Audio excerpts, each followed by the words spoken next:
Dr. Eric Kelly III and a host of phenomenal speakers from all around the globe for this 7-day virtual event that you don't want to miss. The mission of the Black Business Expo is to raise scholarship money from kids all the way from high school all the way from college. The Black Business Olympics is one of the largest Black business showcases in the world. It is an opportunity for businesses and companies to showcase their businesses globally. We are going to be giving away laptops up to $5,000 away to students. Again, I'm Olivia Appleberry, the founder of 2 Cents Finance and one of the speakers for the expo. I am so excited to see you there. For more info, go to www.blackbusinessexpousa.com or call 919-308-9090 and hope to see you there. I am Black Business. From the moment I wake until the time I sleep. Yes, I am Black Business. I am Black Business. Tell me, are you Black Business? I am Black Business. Do you support Black businesses? Listen, I support Black business because I am Black Business. Black Business Expo, one of the largest business showcases in the history of Black business in the world. The world! Sign up today at www.blackbusinessexpousa.com or call 919-308-9090. I am Black Business. I am Black Business. From the moment I wake until the time I sleep, I am Black Business. I am Black Business. Are you Black Business? I am Black Business. Do you support Black businesses? I support Black business because I am Black Business. Black Business Expo, one of the largest business showcases in the history of Black America in North Carolina. Join Dr. Eric Kelly III and a host of phenomenal speakers from all around the globe for this 7-day virtual event that you don't want to miss. The mission of the Black Business Expo is to raise scholarship money from kids all the way from high school all the way from college. The Black Business Olympics is one of the largest Black business showcases in the world. It is an opportunity for businesses and companies to showcase their businesses globally. We are going to be giving away laptops up to $5,000 away to students. Again, I'm Olivia Appleberry, the founder of 2 Cents Finance and one of the speakers for the expo. I am so excited to see you there. For more info, go to www.blackbusinessexpousa.com or call 919-308-9090 and hope to see you there. I am Black Business. From the moment I wake until the time I sleep. Yes, I am Black Business. I am Black Business. Tell me, are you Black Business? I am Black Business. Do you support Black businesses? Listen, I support Black business because I am Black Business. Black Business Expo, one of the largest business showcases in the history of Black business in the world.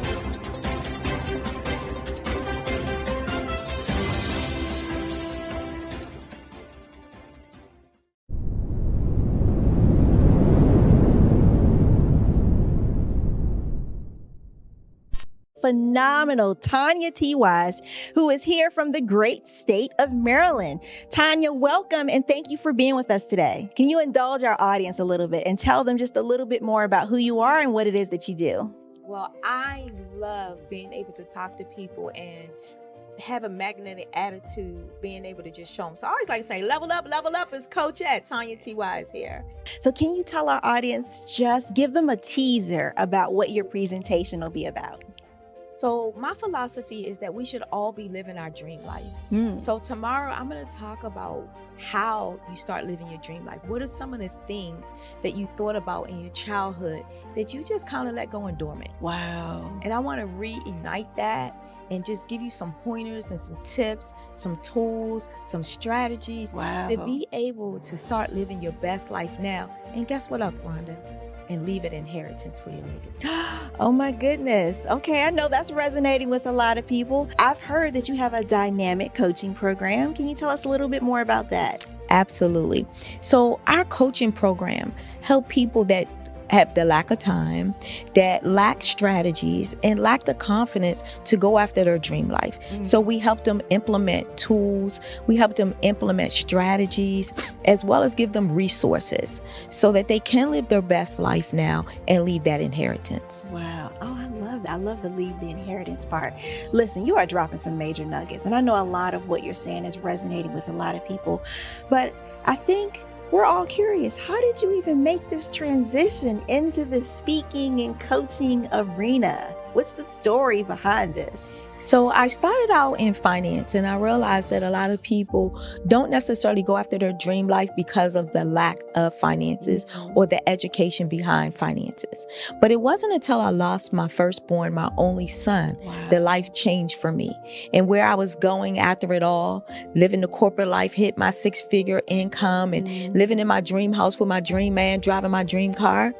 I nearly lost it all when I lost my son. And so I realized it only takes one financial catastrophe that can change your entire life. That's what made me start All New Beginnings. Because no matter what's going on in life, there's a new beginning.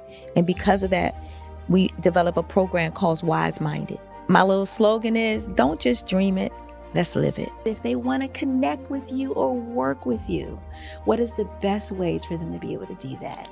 Well, for my social media guru, you can connect with me on every single social media platform as Tanya T. Wise.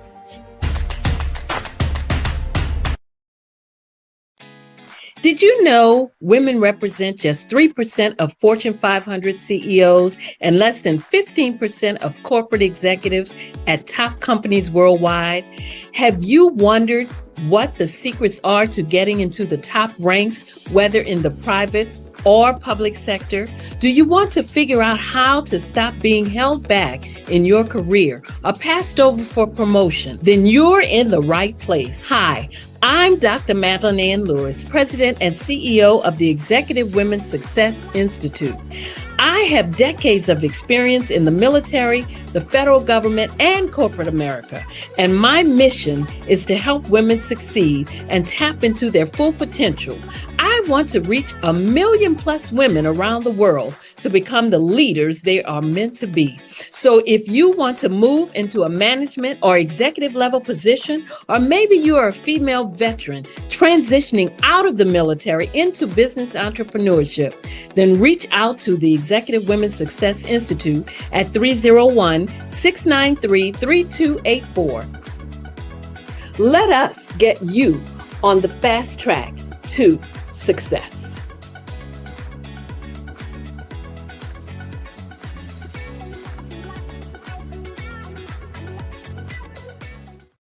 Over the past few years, we've seen the growth of existing and new initiatives focused on financial inclusion, building global networks, and reducing the wealth gap in response to the idea there's not enough seats at the table.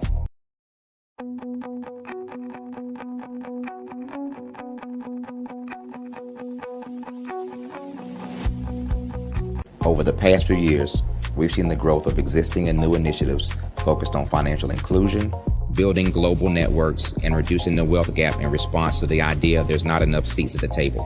Whether their outcomes are to increase the representation of Black executives on corporate boards, ensure an inclusive global economy, or to create new U.S. African commercial pathways, the strategies are often carried out by separate programs.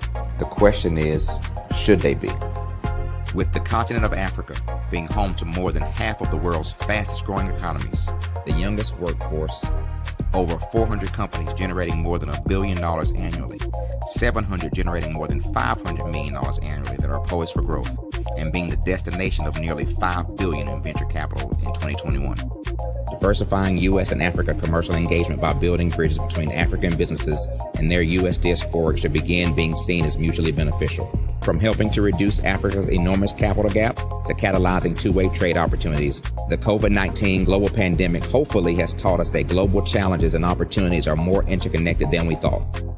During the pandemic, African companies like Unicorn Flutterwave, insurance provider Reliance Health, ride-hailing app Yasir, and 54Gene, the continent's first bank of DNA on people of African descent, prove that when African companies have access to networks, capital, and information, they grow big, grow fast, and create solutions that are valuable to the world. This is why Be Direct was created. We are the first U.S.-based but African-centric board preparedness and board search company designed to connect U.S. Black talent and corporations to African businesses. Unique and fundamental to Be Direct's success is our process of helping board candidates adapt their experience and networks to an African context before they're connected to high-growth companies that are looking to locally and globally scale. From our focus groups with African business execs and government leaders, we don't ignore the sentiment that business is easy, but people are hard. Having a pool of board candidates with hard-to-access networks and extensive experience across the business lifecycle, including successfully raising capital, is table stakes for an initiative like this. So yes, we have that. But corporate or entrepreneurial success in the U.S. does not guarantee success in Africa. Developed alongside industry partners on the continent, our training program, Be Direct Prep, is designed to transpose their experience to create cultural comfort, understanding, and a commitment to helping businesses in Africa scale. Our board governance sessions are African, continental, and country-specific, integrated with cultural awareness and dexterity training, masterclasses led by African industry execs, and mentoring and coaching from African continental-based facilitators. But even more unique to Be Direct Prep, we cap off our training program with an immersion trip to help candidates that have not been to Africa before see and feel Africa's complexity and opportunity from African soil. We all know traditional network-based board placement has historically left a lot of us out of ever really being in the paid board pipeline. Our strategy supports the work of many great organizations that are successfully filling seats at U.S. board tables by creating more tables for those that are still left on the sideline. It's time to start seeing the role and value of U.S. Black talent and businesses on the continent of Africa differently. Old perceptions and habits limit economic inclusion. Let's transition Black talent and the African businesses they will support from the periphery of the global economy to its core. Living in a global lockdown, we all know now how fast local and global economies can change, and see the value of having businesses that hire, strengthen local value chains, and even grow globally. Status quo in any form holds back progress. We must democratize U.S.-Africa commercial engagement by socially and economically connecting cultures that have long been disconnected. It's time for Africa's U.S. diaspora to redefine their global value by helping African businesses scale continentally and globally.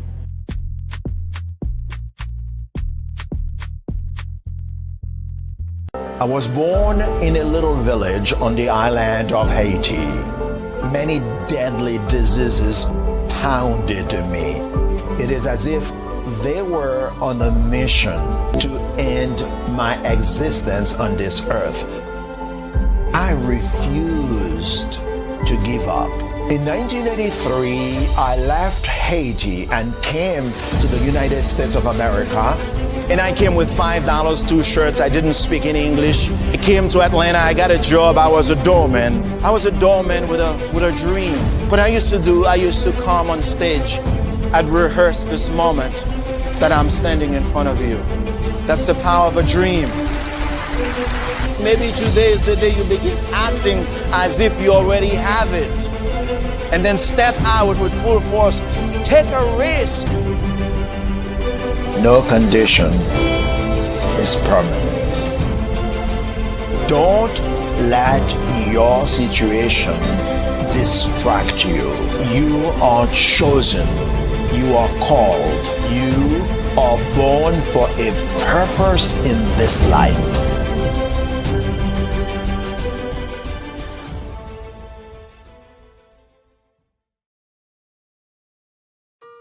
Hello, this is Israel, and I am CEO of Daydreams Interactive and author of Princess Planet. So, genius is common, and as a kid, I loved to daydream. Even as an adult, I love to daydream.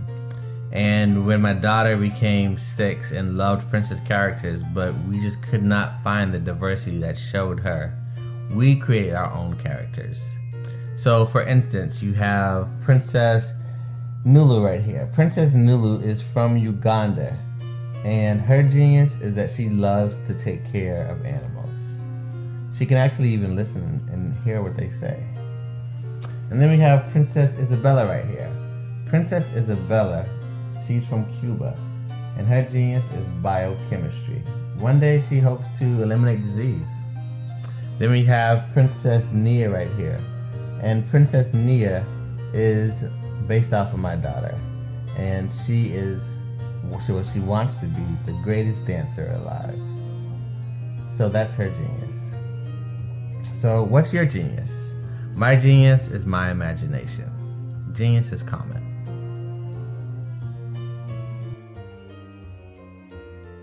Artist to me is a creative expression of something from nothing. You know, it explodes onto the canvas, or it explodes on in my work. One of the things that I try to do more than anything is I try to just give the lines and the movements and emotions and expressions into what I do.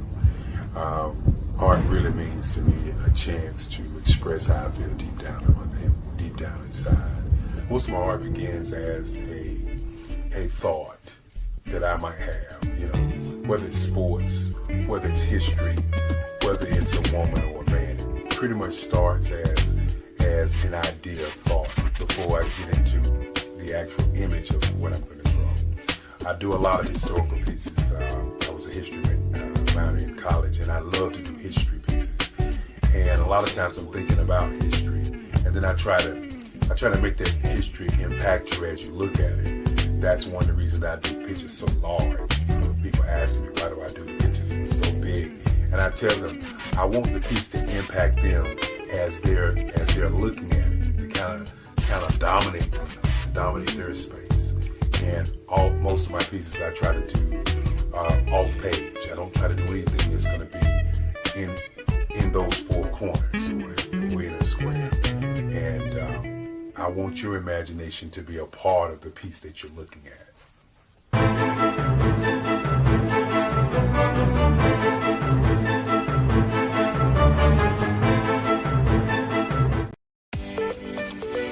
You are in the right place at the right time.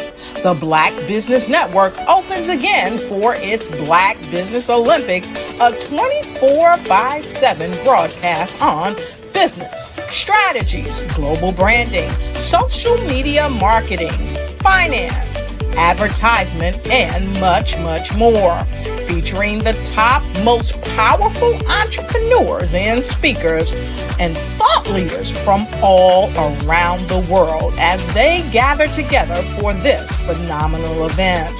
Join the Black Business Network streaming live into the metaverse. STEM City, USA, Black Multiverse, Pod TV, Roku, Hulu, iHeartRadio, Apple TV, YouTube, TikTok, Instagram, Google Podcasts, Facebook, LinkedIn, IBM TV, Spotify, and Twitch.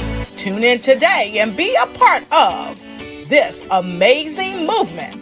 The Black Business Olympics welcomes you.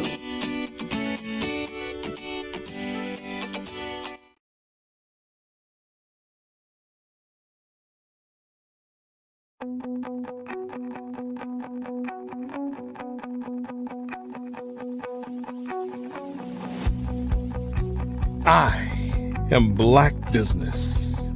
From the moment I wake until the time I sleep. Yes, I am Black Business. I am Black Business. Tell me, are you Black Business? I am Black Business. Do you support Black businesses? Listen, I support Black business because I am Black business.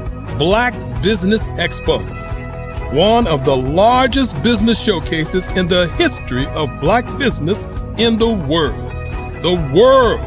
Sign up today at www.blackbusinessexpousa.com or call 919-308-9090.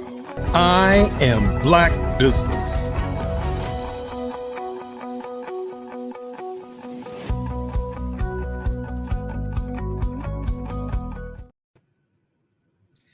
Good morning. Good morning.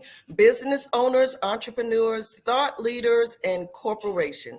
Welcome to the Black Business Network. My name is Dr. Michelle Boone Thornton, and I am your business moderator for this morning on the Black Business Network. The Black Business Network is a 24-hour business network showcasing Black businesses, Black owners, entrepreneurs, and thought leaders worldwide.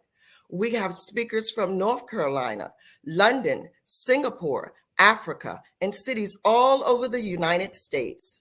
The Black Business Network is a global community sharing its business knowledge to empower, inspire, and educate businesses about businesses.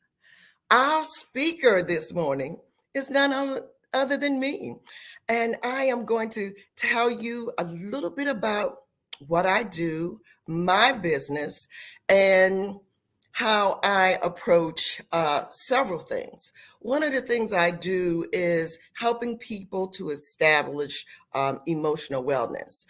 This came about from a combination of my expertise in mental health for over 20 years and in higher ed.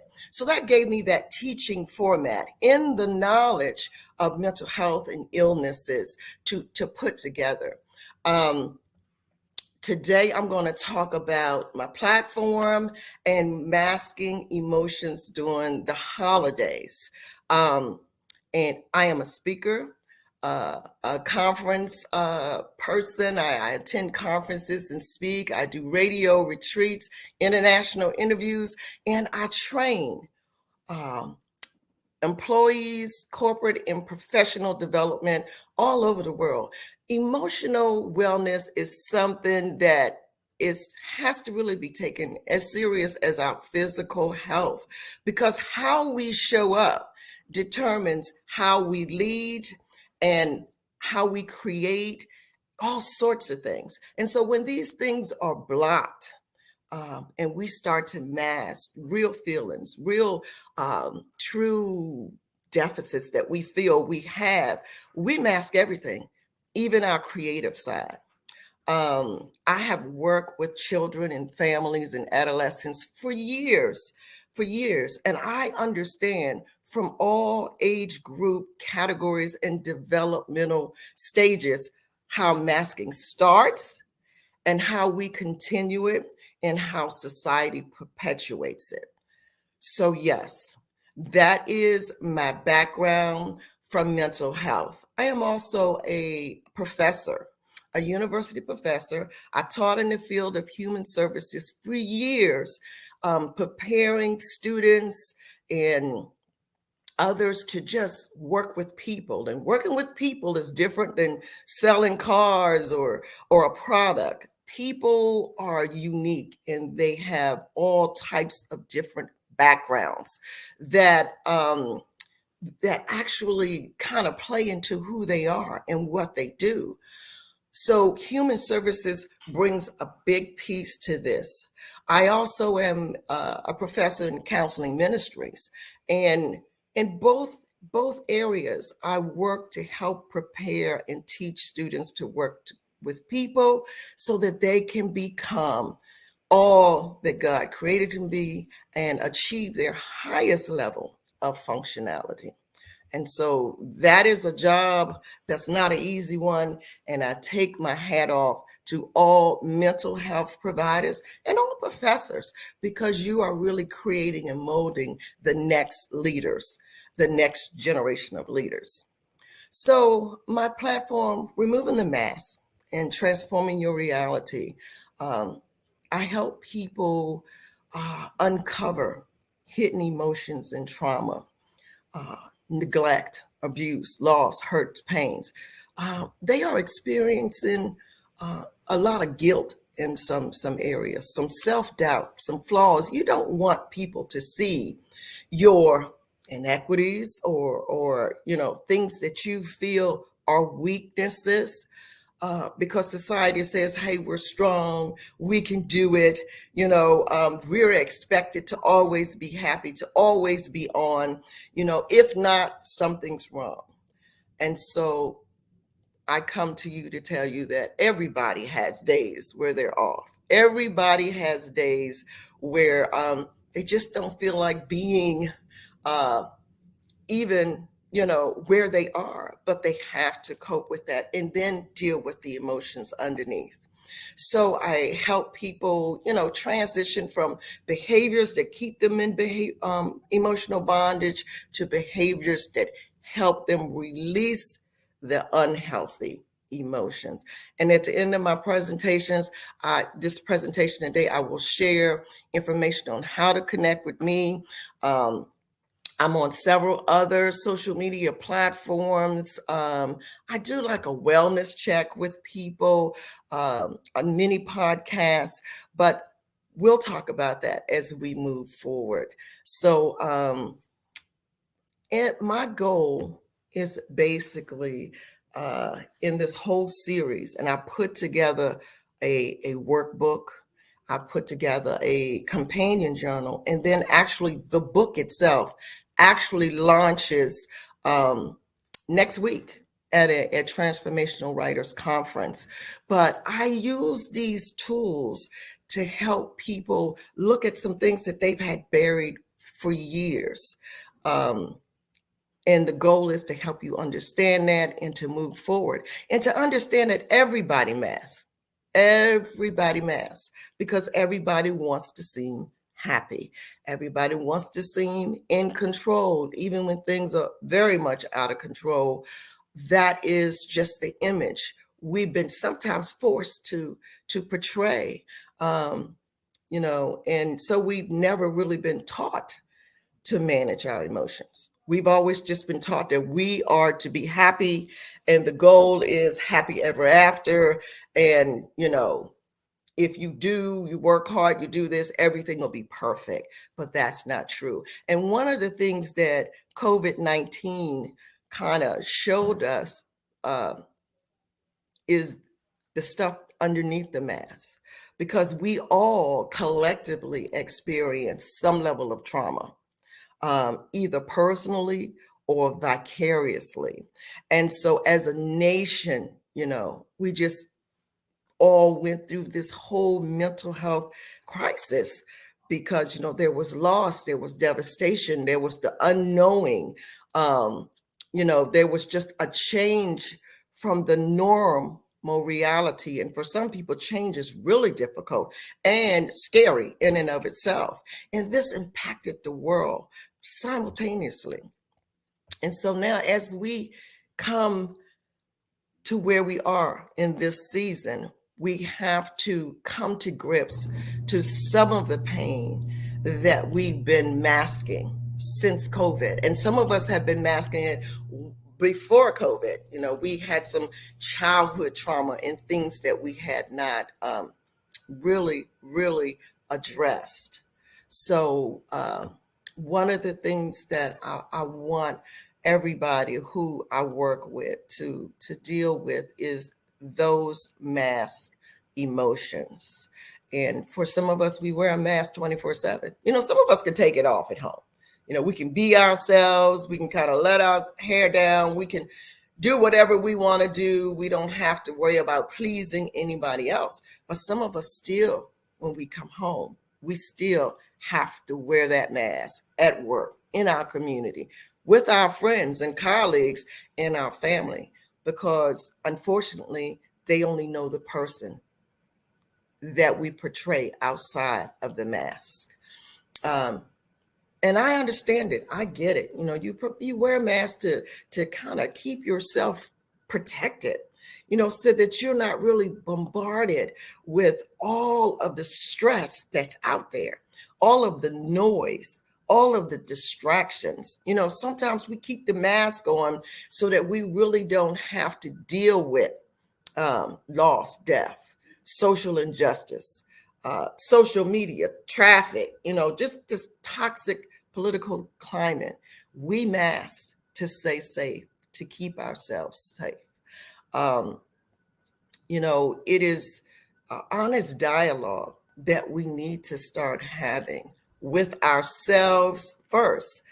And so the workbook that I created gives you scenarios so that you can kind of look at your life and look at what you've been doing and how you've been handling it, and to help you move towards a more healthy way to deal with those feelings that have been repressed, so that you can begin being your authentic self.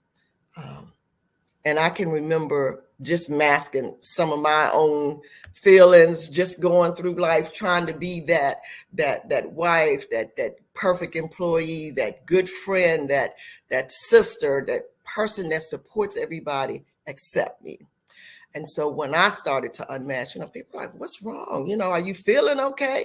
No, I'm just really being who I am.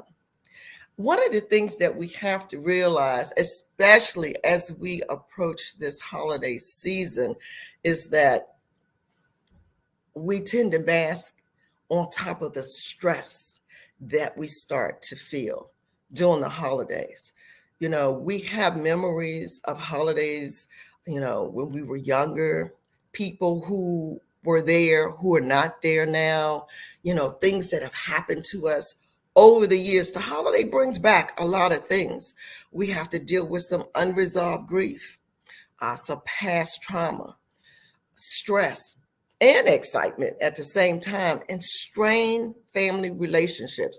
Yes, that holiday is the time when the family comes together, and that can be good and that can be bad. But during the holiday, when we stop and we think about the fact that we may still be grieving the loss of anything that was maybe there the year before that's no longer there, a job, a family member, a person, a pet, it could be anything. And then we have to really think, what stage of grief are we in? Because we mask it, we put it away, and we think it's okay, it's done, but it's not. The holidays can bring back memories. They can dredge up old feelings. And so when we think about grief, and we have to think, are we really still grieving? And sometimes we are, because things are fresh. Things have just recently happened in our lives. Where are we in that stage? Are we denying it? Are we angry? Do we feel depressed? Depression is an emotion that people do bring into the holidays because of what they've lost from previous holidays. And have we accepted it? Have we kind of accepted that, hey, this holiday, this person is not going to be here. This is what we're going to be working with, and we can start new rituals. We can start new family gatherings. We can move forward. So that is one of the things that is very important to keep in mind. The holidays create like a push-pull emotion. It really does, because of the grief and the harm and the hurt. You have to know that you're not alone. You don't really want to think about that. I'm supposed to be happy.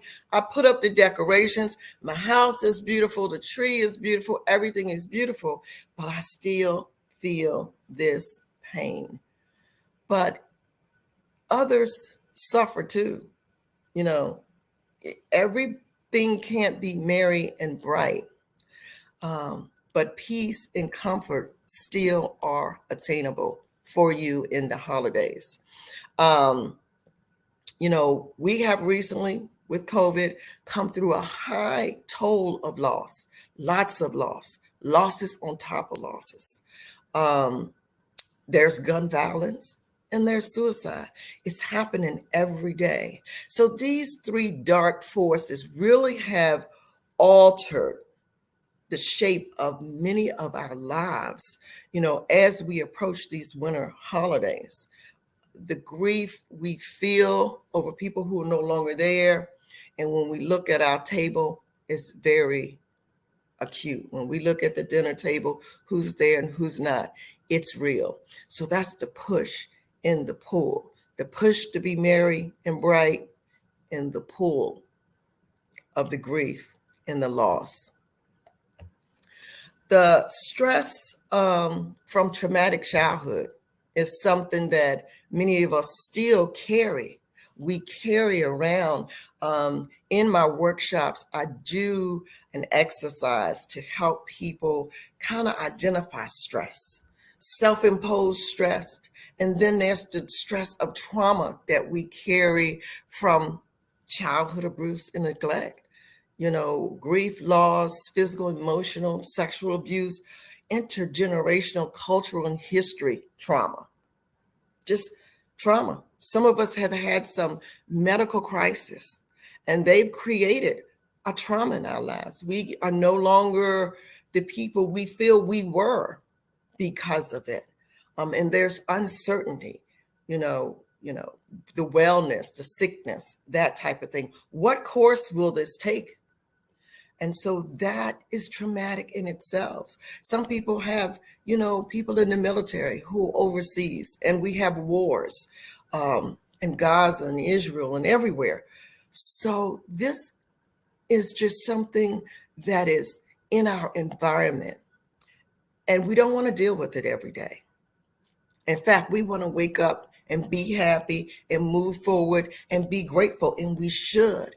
But those things are up under that mask, those emotions, that stress. We think we're burying it, and we're not. A lot of people dealing with a lot of stress deal with a lot of physical ailments, because stress can cause migraines and headaches and things. And one of the things we talk about in the workshops are physical conditions. And a lot of those conditions deal with stress. I have a young woman who has a great job in corporate America, but she told me that, when she went for her last checkup, which she put off because of all of the other engagements she has working in corporate America, she finally went, and her blood pressure was just out of this world, and it was just, the cholesterol and all of the things that we check. And it was directly related to the stress of her job. And she said to me, I don't understand. Again, that push-pull. This is my dream job, and I love what I do. But your body needs rest. And the stress that you take on, and a lot of time, a lot of people get in jobs and they overfunction. They overfunction because some people have control issues. Some people don't like to delegate. Some people are trying to prove themselves to the organization, and some people are just excited. And I know people who, when they get an idea, they get worked up and they're on it 24/7, and everything else kind of goes to the side. But not only during the holidays, but year round, I need you to think about the stress that you're putting on yourself. When you stay stressed, you put your brain into this fight and flight mode. And I've talked about that before, and that's okay. That alerts us that something is getting ready to happen, and we need to prepare our bodies to fight or flee or something. But that is not a state that we are supposed to be in 24/7, because it will deplete your emotional bandwidth. And so think about the stress that you're putting on yourself, the added stress from the holidays, and things that you can do to manage that. Holiday rituals. And a lot of people have rituals. I will talk to people and say, well, we would always get together and put this tree together. And there were special ornaments, and each ornament kind of had a story behind it. family dinners. This aunt would bring that cousin would bring that, holiday gifting, special desserts, and so many other things play a significant role that shapes who we are over the holidays and during the holidays.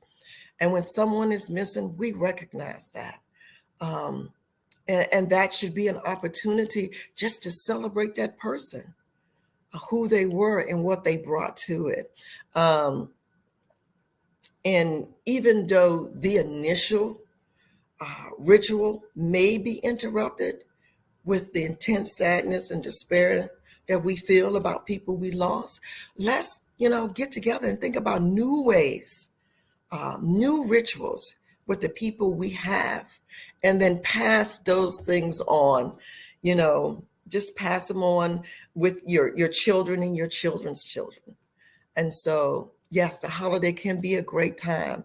It can be a great time to spend time with family.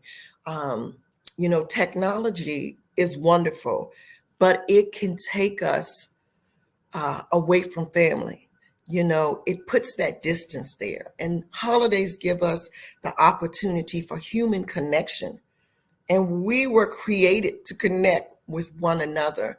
So just be in the moment, be present, be with your family. Don't worry about thinking about the food or the presents and all this other thing. Just enjoy the people who you are with. According to the American Psychological Association, the top 4 main stressors of the holiday are difficult family conversations. Because we're together, we haven't seen each other in a while.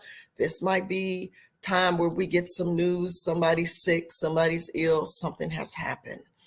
The second one is the pressure of gift giving. Not only the pressure of it, what to give, what to gift, are they going to like it? And thinking about what it is they like and trying to remember what they don't like. Gift giving, it should be from your heart. And it doesn't have to be overly expensive. And that brings us to the number 3 stressor, finances. If you have a budget, stick to your budget. Stick to your budget. Identify the people that you're going to buy for and do that. I have a friend who says, I have adult children. They're grown. They can do what they need to do. I will buy for my children's children, my grandchildren, and other people in the community that I just want to reach out and say, I'm thinking about you, or something like that. Or you can do a gift game. You select a name out of a hat, but you should not go over your financial limits during the holiday, because that is going to add stress, and those bills will roll in January and keep rolling in. Manage your expectations. Okay. A lot of people will go into the holiday and say, we're just going to have this fabulous time where you'll this, that, and the other. And then things don't work out. So take into consideration, if that doesn't happen, do a plan B, or we can do this. But focus on the people that you're with. The Airbnb might not be what you expected, but the people who are there because they love you and you love them. There is this false thing that goes around that says suicide rates during a holiday are high. And people really think it's like Christmas and New Year's. Because it's often associated with feelings of joy and love and happiness. And when this doesn't happen, or when the stress of the holidays, starts to mount, that people, will take their own lives. But this is not true. This is an oversimplification of a complex and a multifaceted nature of suicidal behavior.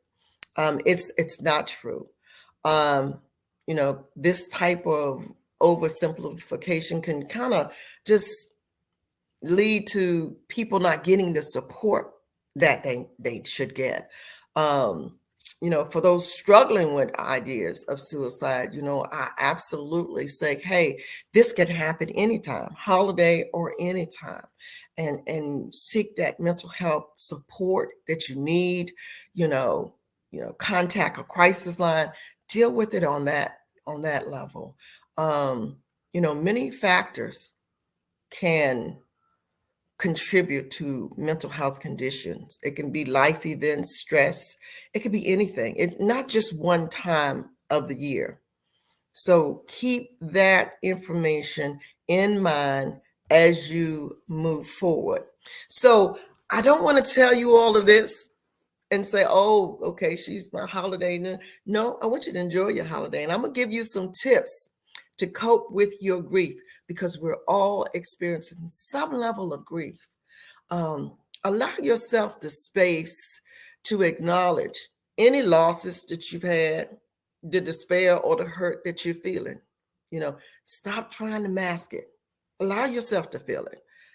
Don't pretend your feelings don't matter, because they do. They do. And they will do more harm if you don't acknowledge them and act like they don't exist. So acknowledge them, get them out. You can talk about at the table how much you miss auntie or a mom or dad. Talk about it, get it out. Work through it as a family. Allow yourself that space, and don't isolate yourself from others. Social connection has a great healing power. It really does. I can remember during COVID, I thought, am I the only one feeling this way? There was so much death, and I'm like, I'm a professional, I should be able to deal with it. But no, I felt it, and I had to acknowledge it as well. Share your feelings with others who care about you. Talk about it, okay? Create a special new ritual that honors the person who's no longer there. Light a candle, silent moment, spoken tribute about the person. We did this for someone who had passed in our family, and I know how I felt. But as we went around the table, and even as we got to my children, I thought, I didn't know that person had that impact on them. So do that. It's very healing. It really, really is. And again, I always say, seek professional help if you're feeling really, really overwhelmed and you are unable to manage the waves of emotion and hurt. And don't turn to unhealthy self-soothing behaviors, alcohol or overeating or other risky behaviors. Okay. I want you to be safe. I want you to be happy. I want you to enjoy your holiday. So if you want to connect with me, I provide Transforming Your Reality, Removing the Mask workshops, trainings, and retreats for corporations, nonprofit, university, faculty, all over the U.S. and international. You can visit my website at Dr. Michelle Boone Thornton, all lowercase, .com. And there, you'll see some of the travels I've done, some of the work I've done internationally. And I want you just to enjoy it.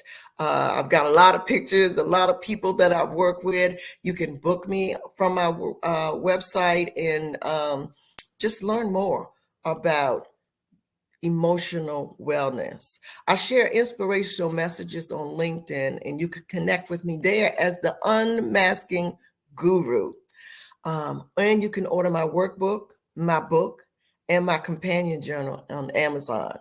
So the book actually completes the whole series, and it will be launched at the Global Chamber Transformational Writers Conference in Puerto Rico, December 7th through the 10th. And you can find out more information there at the transformationalwritersconference.com.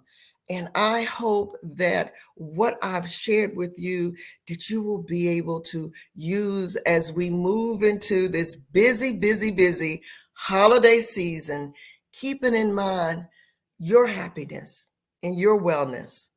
and that, yes, we all struggle and we'll all get through it, and just enjoy and be grateful.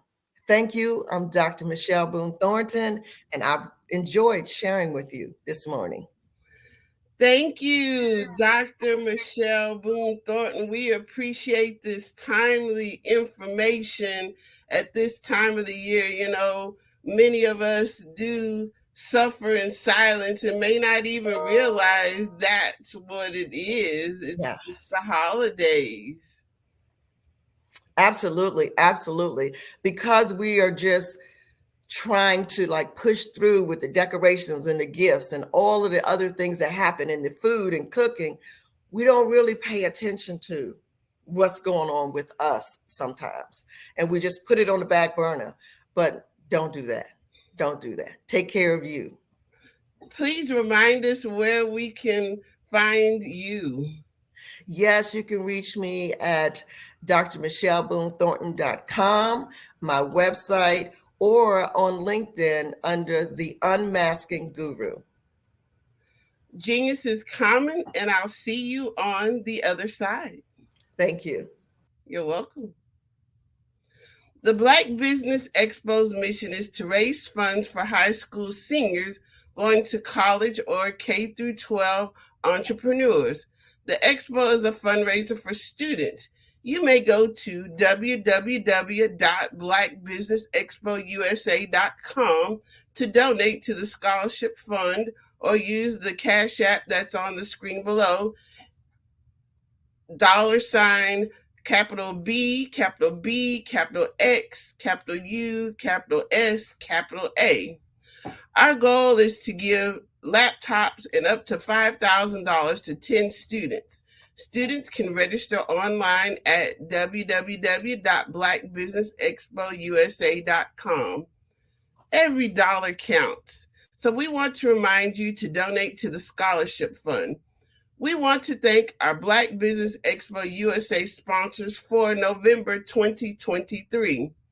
NC 100, Moody Capital Partners, Suede Soul, Lotus Richey Coaching and Training, the Carolina Virginia Minority Supplier Development Council, Step Management, 5-Star BDM Media, Barbara H. Smith LLC, Margie McLean Foundation Incorporated, Genius is Common, The Hello LLC, Earth Essentials, Mullane Shania Global, Executive Women's Success Institute, The Quality Coaching Company, Superwoman Business Services, Creative Force Studios, Lee Entertainment, Artistic App Design, Black Business Expo USA.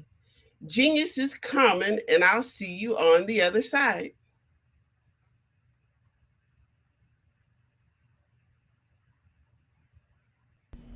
Why do I do what I do?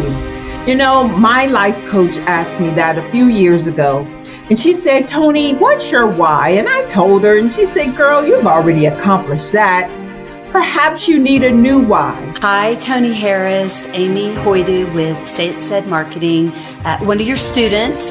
And just wanted to say thank you, Tony Harris, for spending so much time with me and giving me that boost in my business that I so drastically needed.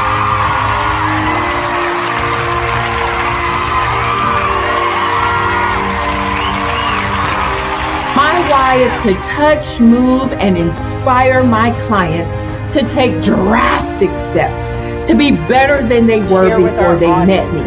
I'm a resource. I'm a connector. I want to help people build deeper relationships that are beneficial to their life and business. That's what I do best. So, first thing you got to do is show up. And speaking is a way to magnetically attract your ideal client to you. How many of you use social media that way? Absolutely, and this is how you look to the world. Drastic steps are the steps that are needed to be successful.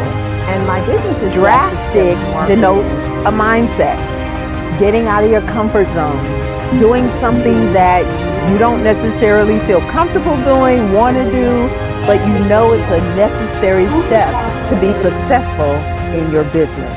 I get the most satisfaction when I see my connections flourishing into relationships long after I am gone. Hi, my name is Jasmine Augustine with Media Jasmine, and I've joined several networking and referral groups in the area. And Network in Action Northeast Houston with Tony Harris Taylor is one of the best organizations that I've joined. I love that piece of what I do, and it is what fuels my fire.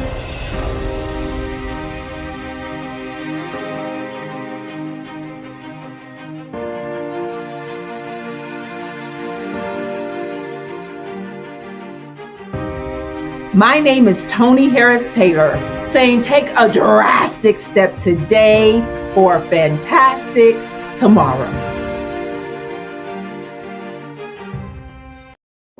Ladies and gentlemen, and fellow professionals, please allow me to introduce myself. I am David Jones, the co-founder and CEO of the Hello LLC, where I am passionately dedicated to guiding individuals and businesses toward their own return on time investment. Time is my only competition. With over 20 years of experience as a corporate C-level executive, I bring a wealth of knowledge and expertise to the Hello LLC. My career journey has been marked by a relentless pursuit of excellence in marketing, strategy, and business management leadership. I have had the privilege of working with renowned Fortune 500 companies such as Xerox, American Airlines, Hilton, and Geico. However, what truly drives me is the transformational work we do at the Hello LLC. We are pioneering a new approach to business in the metaverse, where we empower businesses and individuals to build strong foundations, automate their processes and systems, while thriving in the ever-evolving digital landscape. More than just a 3D digital marketing agency, the Hello LLC is truly a community built on love, kindness, and integrity. We want more for you than from you. As I often say, collaboration is the new competition. In an era where time is the most precious commodity, I am here to guide you toward your own return on time investment, because if time was sold in stores, it would be sold out. With a deep commitment to excellence and a strong belief in the power of community, I don't just lead a company, I lead a movement into the future of business.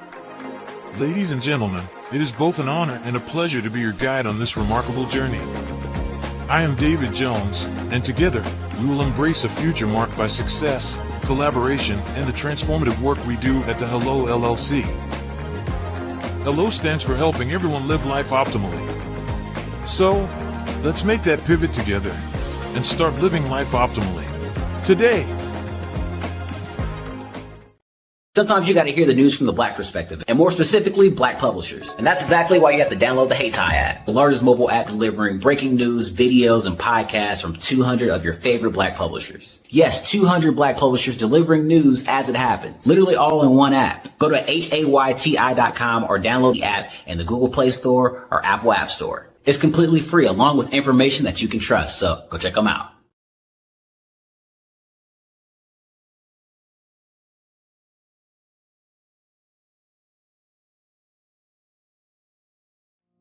Did you know that approximately 333.34 million businesses exist today, according to a report from 2021? And you may be one of those businesses, or maybe you're not in the business market yet, but you're aspiring to be a business owner. Well, guess what? You're in the right place at the right time. Because let's face it, everything is about timing and opportunity. Hi, my name is Dr. Lotus Richey, and I'm the CEO and founder of the Lotus Richey Coaching and Consulting LLC, along with the Lotus Richey Ignite Show. 15 minutes of success with Dr. Lotus Richey, as well as books to boom your business and bring who you are. And today, I want to bring this amazing message to you about the Black Business Network and the Black Business Olympics. See, the Black Business Network and the Black Business Olympics is designed to help people just like you, that's right, that look like me, to take their business to the next level. Not just in your front yard or your backyard, but globally. The Black Business Network and Black Business Olympics is designed not to just help you survive, but to help you thrive. So join us today as we come together with businesses all around the world to support our students, our children, our young teens, our young entrepreneurs. What we do is we come together to help raise funds for students who are aspiring to be business entrepreneurs, who are aspiring and who are thriving in college. We endow them with a wonderful opportunity to gain scholarship of either a laptop or several thousands of dollars. And we invite you to help be a contributor to this amazing opportunity to help someone that looks just like you. So join us today at our website and let us connect with you and help you ignite and take flight in every area of your life on the Black Business Network and the Black Business Olympics. I'll see you on the other side.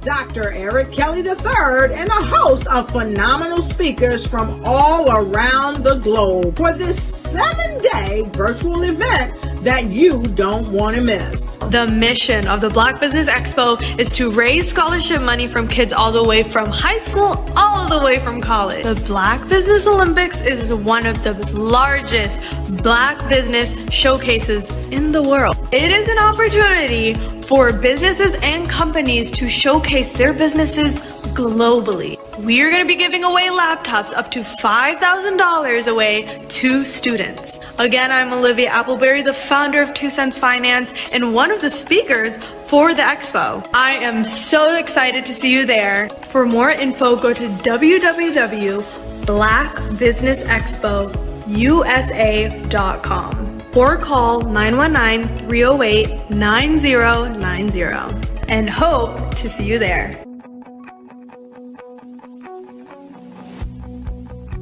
I am Black Business. From the moment I wake until the time I sleep. Yes, I am Black Business. I am Black Business. Tell me, are you Black Business? I am Black Business. Do you support Black businesses? Listen, I support Black business because I am Black Business. Black Business Expo, one of the largest business showcases in the history of Black business in the world. The world! Sign up today at www.blackbusinessexpousa.com or call 919-308-9090. I am Black Business.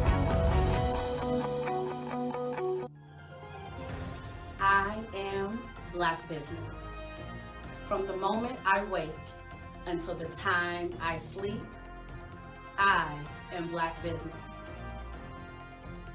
I am Black Business. Are you Black Business?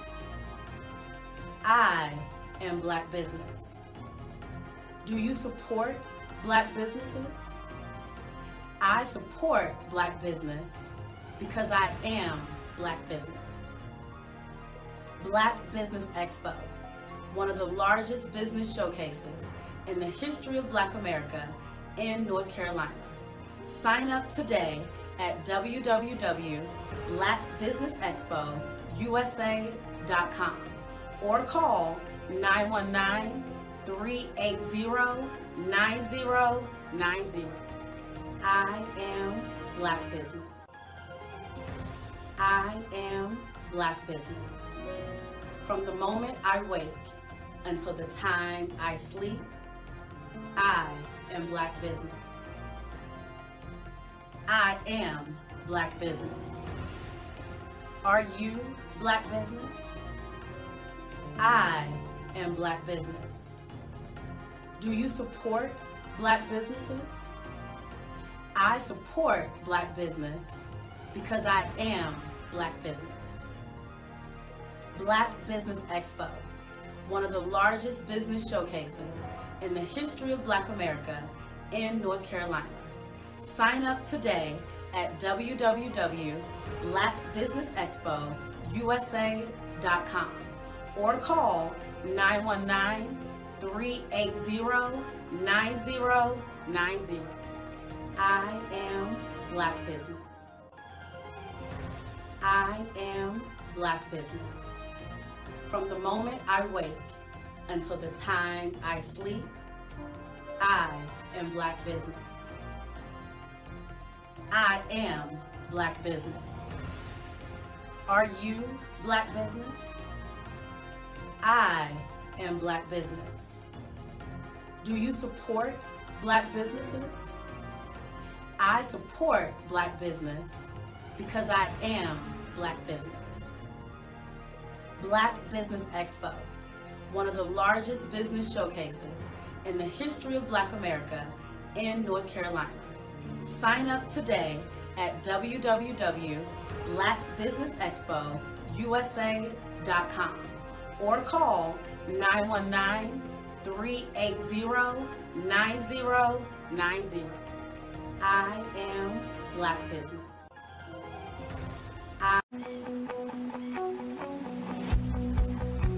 I am Black Business. From the moment I wake until the time I sleep. Yes, I am Black Business. I am Black Business. Tell me, are you Black Business? I am Black Business. Do you support Black businesses? Listen, I support Black business because I am Black Business. Black Business Expo, one of the largest business showcases in the history of Black business in the world. The world!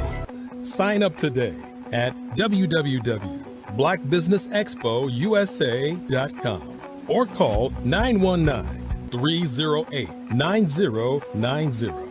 I am Black Business.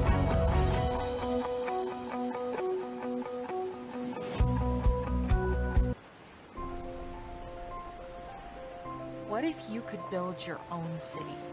A place where every child can find nurturing people to help them achieve their full potential. A place where every adult can access job training support, where health education is abundant, where social justice ruled the land. A place without limitations. Welcome. You have arrived at STEM City USA. It is what every city should be. A safe and trusted community where you find people and resources to help you become everything you are and beyond.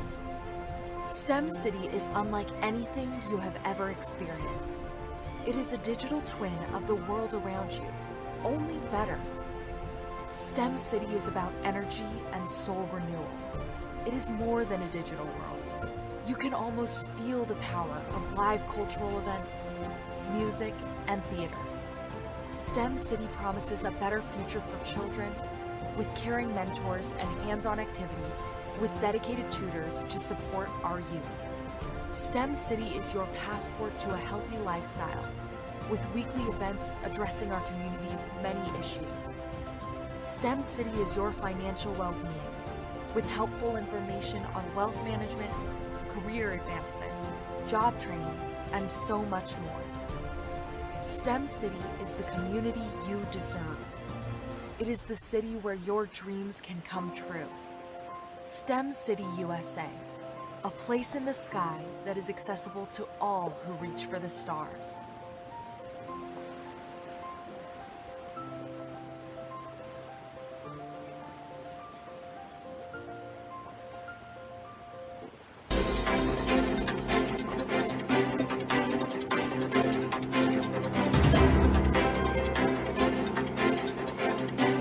I'm Ramon Ray, founder of Smart Hustle Magazine and smallbiztechnology.com.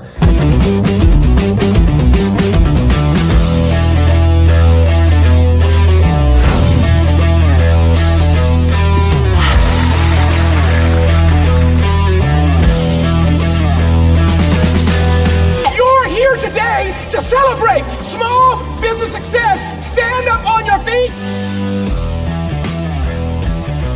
You rocked the house. It was amazing. Didn't we learn? For me, success comes from failure. One thing not to do is shake somebody's hand like this.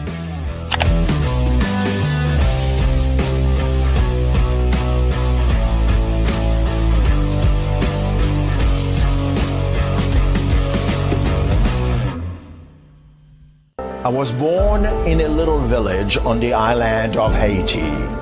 Many deadly diseases pounded me. It is as if they were on a mission to end my existence on this earth. I refused to give up. In 1983, I left Haiti and came to the United States of America. And I came with $5, 2 shirts. I didn't speak any English. I came to Atlanta. I got a job. I was a doorman. I was a doorman with a dream. What I used to come on stage. I'd rehearse this moment that I'm standing in front of you. That's the power of a dream. Maybe today is the day you begin acting as if you already have it. And then step out with full force. Take a risk. No condition is permanent. Don't let your situation distract you. You are chosen. You are called. You are born for a purpose in this life.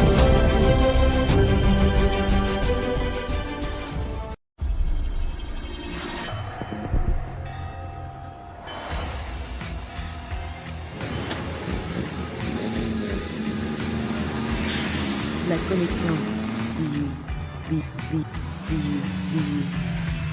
La connexion.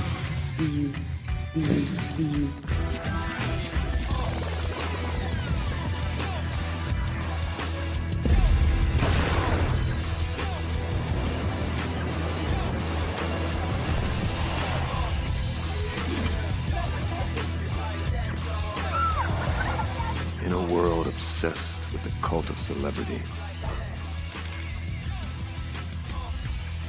I challenge you not to aspire to anyone else's greatness, but instead strive to reveal and ignite the greatness within you. Are you serious? I totally think that that's it. Hey. No! Hey! To me, sexy is a man that knows who he is and what he wants. Okay. He's comfortable. You look at him, you see him, he's just comfortable being himself. And you're like, Baby, be you. be you, baby. Just be you. I like it. Introducing the BU collection, exclusively available at K&G Fashion Superstore. Social media is evolving. It's more vibrant, more colorful, more energetic, and so are you. It's not just photos anymore. It's video, it's audio, it's subscriptions. And now there's Fanbase, a new monetized social network. Fanbase delivers the complete native app experience with full content monetization for every user. No algorithms that shadow ban your engagement or growth, and no ads. Follow anyone for free and subscribe directly to your favorite creators for $4.99 a month. Plus, show some love by tipping on any post. Also, make a Fanbase page and monetize your content the same way. Finally, connect with your followers by posting the amazing content you already create. And now, get paid for it. It's time to energize and monetize, because everyone's a fan of something and everyone has a fan base.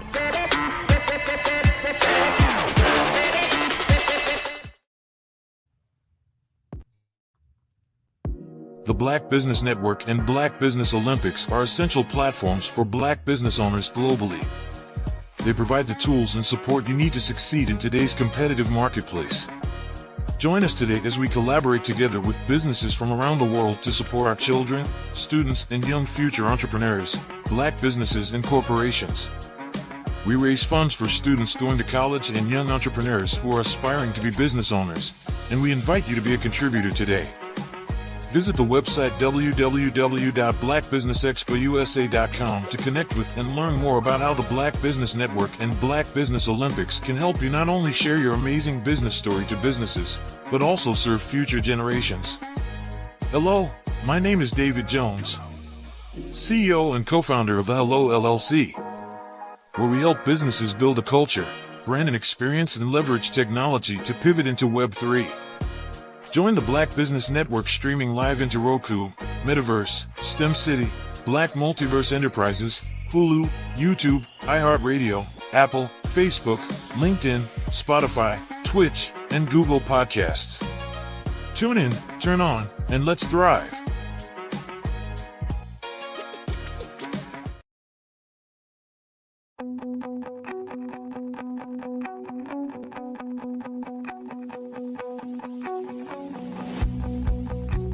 I am Black Business.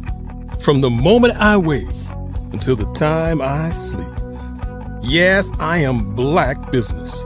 I am Black Business. Tell me, are you Black Business? I am Black Business. Do you support Black businesses? Listen, I support Black business because I am Black Business.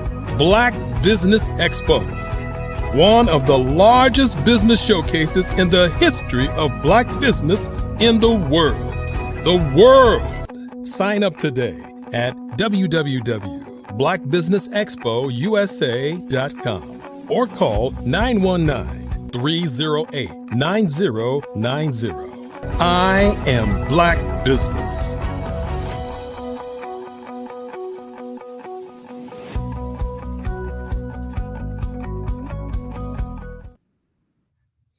Good morning, business owners, entrepreneurs, thought leaders, and corporations. Welcome to the Black Business Network. My name is Crystal Gomez. I am your business moderator for this morning on the Black Business Network. The Black Business Network is a 24-hour business network showcasing Black businesses, business owners, entrepreneurs, and thought leaders worldwide. We have speakers from North Carolina, London, Singapore, Africa, Japan, and cities all over the United States. The Black Business Network is a global community sharing its business knowledge to empower, inspire, and educate businesses about business. Our next speaker is Robert Cheeseborough. With over 20 years of experience in marketing and communications, Robert is a passionate and creative leader who drives brand evolution, content innovation, and organizational communication for diverse clients and teams. As the principal solutionist, CEO of Crescendo International, he delivers exceptional communication solutions that combine visual and result-driven approaches with a focus on human capital and DEI advocacy. Some of his key achievements include revitalizing employee engagement, leading crisis communication, and building cohesive teams across departments and industries. He has a proven track record of increasing customer satisfaction, media coverage, and social media presence for clients such as Fleet Core Technologies, Harlan Clark, Los Angeles Lakers, and Clean Start Miami. He also holds a social media strategist certification and a bachelor's degree in business and corporate communications from Full Sail University. He is always eager to learn new skills, explore new challenges, and collaborate with forward-thinking professionals. I present to you Robert Cheeseborough. Good morning. Good morning. How are you doing? I'm well, thank you. How are you? I'm excellent. Can't complain at all. Genius is common, and I'll see you on the other side. Sounds good. Good morning, everyone. So today, I am going to discuss brand. When it comes to Black business, I want to make sure that we take the time to develop our brands so that it stands against any brand in the nation, any brand globally. The look, the feel, because most people shop, most people spend with their eyes. So if your look isn't there, if the feel and concept of your brand isn't developed, you're not going to excel the way you can. So I want to discuss that. First and foremost, when it comes down to your brand identity, you want to make sure you have your core values in place. You want to know your mission, your vision, and your core value statement. Develop that is key to being able to hold an initial elevator conversation about your company, about your brand, about where you currently stand and where you plan on going. I'm a very visual person. I'm a graphic designer by core. I'm an artist by nature. So the visuals are very important to me. I am one I'm going to push you to develop your brand. You can go anywhere in the world and you see the golden arches, you know that's McDonald's, right? So you want your brand to develop the same space. Will someone in Afghanistan know your brand today? Probably not. But if you build it the right way, with as fast as things expand across the globe with the internet, your brand can absolutely have a reach. So let's talk about market first. First, you want to determine your target audience. Some people want to sell their product to everyone, and of course you do. But you still have to nail down your target audience. You have to figure out who you're marketing your product to. Unless you have a ton of money to throw behind your product, you have to strategically market your product off base. At the end of the day, you want to work on building your brand. You want to make sure your logo stands and speaks for itself. Someone should be able to look at your logo and know what you do, unless you have a company that you don't want anyone to know what you do. And there are a couple of those that exist. But someone should look at your logo and have some attachment to know what your company offers. It should open the door, at least. It helps your process. Determine your audience is key. Because that determines your voice, that determines your identity, your personal identity of the brand itself. How you are as a person doesn't necessarily equate to how your brand views things and responds to things, because you have to be in a position to have a political stance on everything. Everything that's happening across the country, across the world, is something that can affect your brand. As early as late as this morning, Elon is in trouble because he said something, and he's getting pushback on X because of it. You have to be careful what you say. You have to be careful what you stand for. And one thing I would suggest is making sure whatever you do decide to stand for, you stand for it completely, and you stand on that ground, and you're willing to die on it. That's your company voice. That's your entire brand is based on the personality that you create for your brand. You want to make sure your tone is very clear, and it doesn't have to be clean. It just has to be consistent. I have companies that I manage, and they have a very clean, very vanilla stance when it comes down to the tone of their company. But then I have some that push the envelope. How a company like Pinky's Black owned Slutty Vegan, and how they market is completely different than how the regular pizza spot around the corner will market. So you have to pay attention to that. The next thing that's most important for me is your visuals. So when it comes down to your brand, comes down to your logo, like we talked about McDonald's, everyone knows the golden arches. You know, some companies change their logos. I've seen probably 8 different Burger King logos, whereas McDonald's has never changed their logo. You have to decide which lane you want to jump in with that and stick to the ground. If you're sticking with your logo, stick with it. Believe in it. Follow it. You know, and at the end of the day, really what you want to do is you want to get your employees to become walking and talking billboards for you. You want to make sure that your brand is something that someone would want to have displayed on their person, whether that's on a shirt, on a hoodie, on a sweatshirt, on a sticker on their car, on a flag. Anything. You want to make sure that you're seen. You want to make sure that your logo stands for something. How I would suggest designing and coming up with your logo.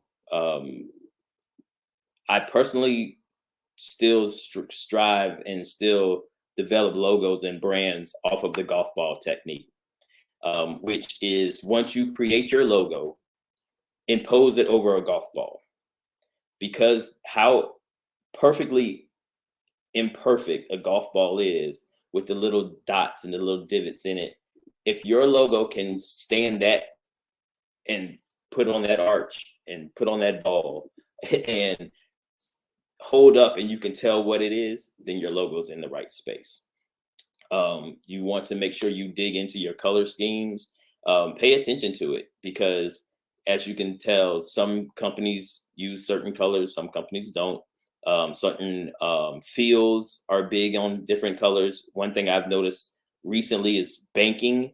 Banking has expanded their color schemes. Everything was green, very little red. Now you see red and burgundies and golds and purples and everything, you know. So you have to be able to expand your brand, expand your logo, and don't tie it into the color scheme specifically, because there are elements and there's times there colors change, you know, with the different movements and different things that happen. There are logo change, color scheme changes that happen, and you have to be able to move through those as well.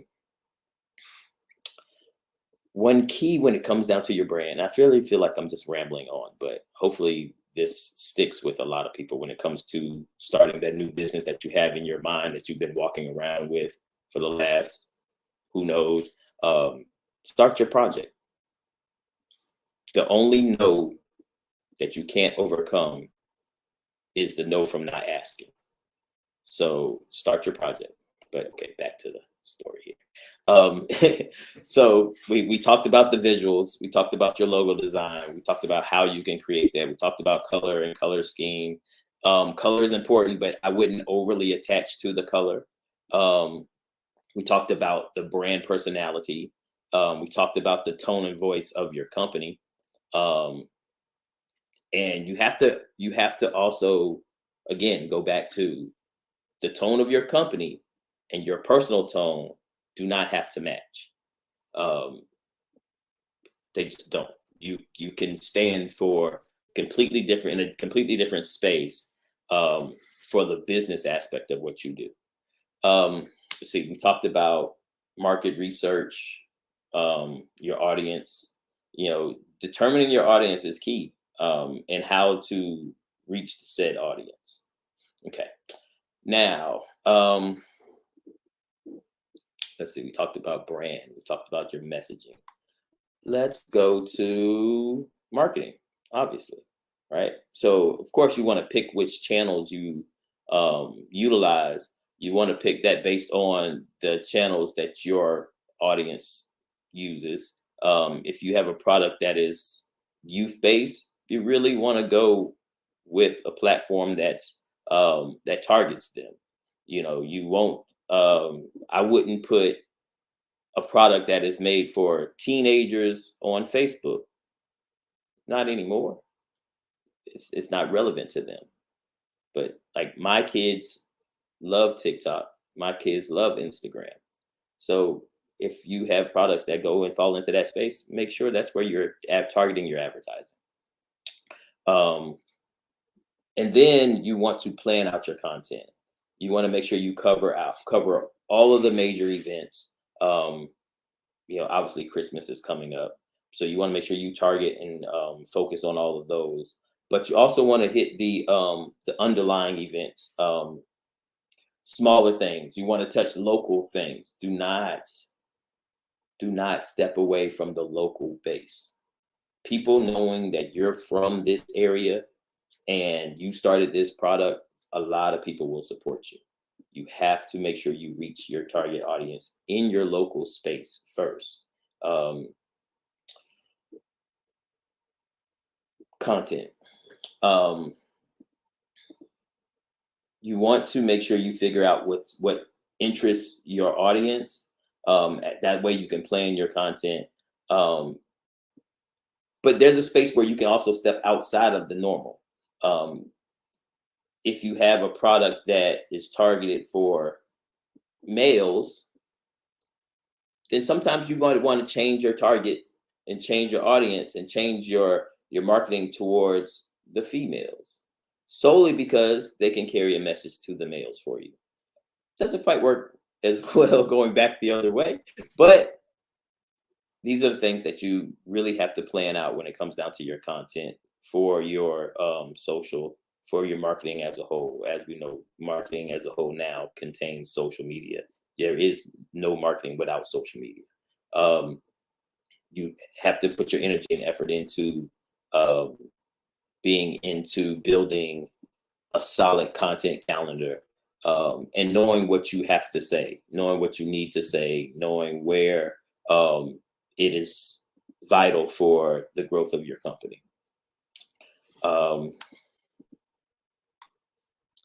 So from there, you've started to build your brand. So the next thing you want to focus on is your engagement. I honestly like to take the time to build responses to negative situations first. Let's sit down and brainstorm. This could happen negative, that could happen negative, and how we respond to that. Because everyone is not going to like your product. Everyone, and they shouldn't. Everyone's not going to like your product. Everyone's not going to like your brand. Everyone's not going to like your advertisement. Some people are going to challenge it. Some people are going to push back. Some people, it shouldn't. If your advertising is good, somebody should hate it because you're reaching them, but the same of that bell curve, the same side, people should love it and absolutely support you. You just have to be able to have an intelligent response to the hate that you're going to get. And I like to plan for that. Crisis communication is very important. So you want to make sure you have a solid response. And that crisis can be internal or external. You can have an employee that just hates being there. You have to figure that out and figure out why and what they hate and how to fix it. The fix can be a change in how you do things, and the fix can be removing that person from your company. You have to figure that part out. Customer engagement is absolutely important. You want to make sure the user experience is absolutely on point. You want to make sure your service is impeccable. We all know the standard now for customer service is Chick-fil-A. And they focused on that. It's something that's taught in training. It's something that's taught in every element of what they do. You have to deliver Chick-fil-A service. It's the one thing that you consistently hear when it comes to Black business. I don't know if anyone else is listening, but the one thing you consistently hear when it comes to Black business is the lack of customer service. We have to do better. You can start it. Just do better. Be better. Give someone the service that you would want when you're spending your money. It's simple. From there, Feedback. You want to make sure you address every issue broadly. You want to then address it specifically. So you speak to the big umbrella of the problem, but then you focus in on the person who had that issue and how you fix that issue with them. The biggest thing you want to do is build champions for your brand. You want your employees to become walking, talking billboards for you, the same as you want your customers, because the one thing you cannot buy is word of mouth. And the word of mouth that will hurt you is the one thing that will hurt you the most. It's human nature, right? Think about the last time you had bad food at a restaurant. You told people, like the food was horrible, the service was bad. Like you tell people, everyone tells someone when something isn't great. But the reality of it is most of the time people don't say something to someone when it's outstanding. When you receive great food or great service, a lot of times people don't have that conversation because people are selfish.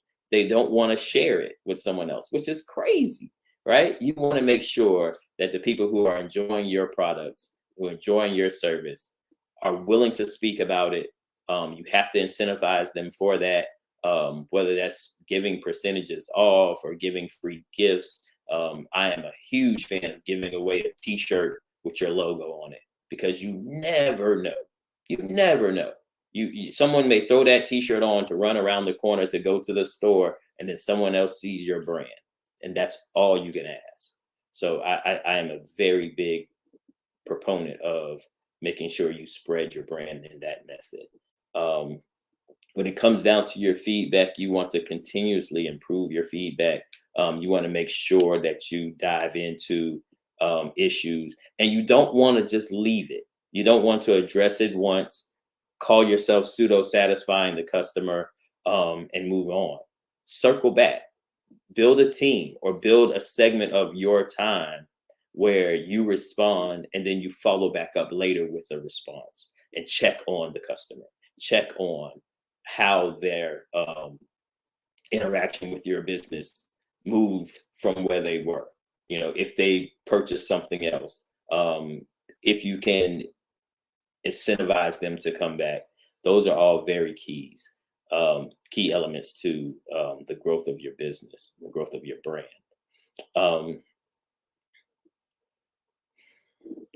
KPIs are important, your indicators are important, and that's how you can truly track your brand. But the reality of it is you can feel it.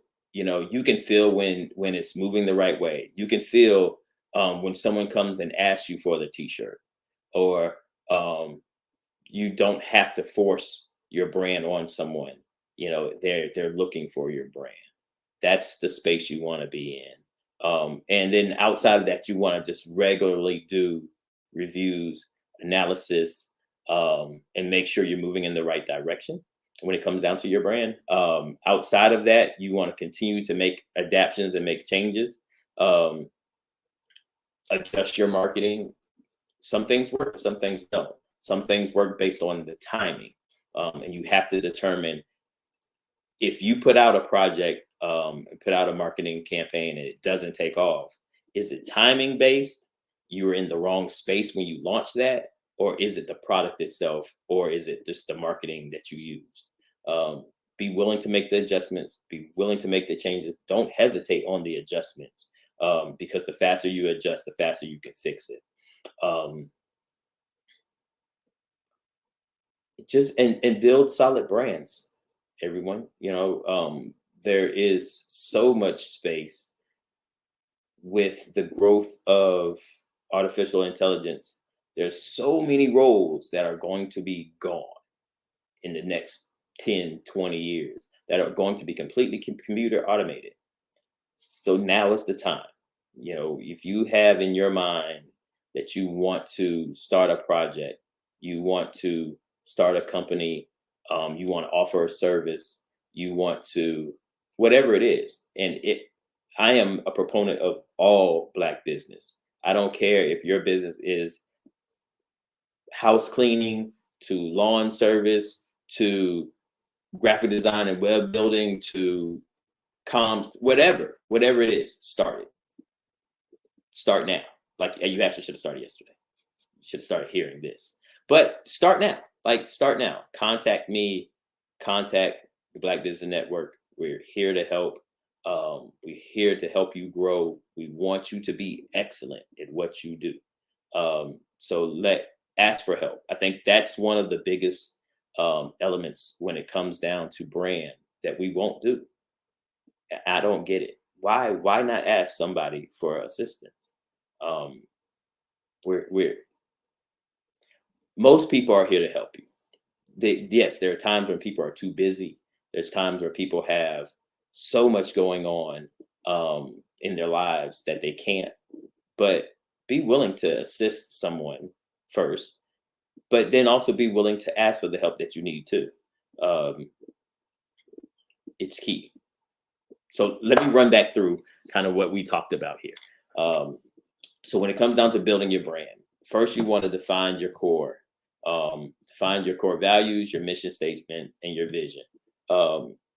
These are elements that you need to know. So when you have an elevator conversation, not necessarily on an elevator, but you have someone's, 2 minutes of someone's time to explain what you do, you want to know these elements. Okay. Target your audience. So work on your marketing, work on your audience persona. Know who your target is, and then determine where is the best space to reach them. Third, your brand personality and voice.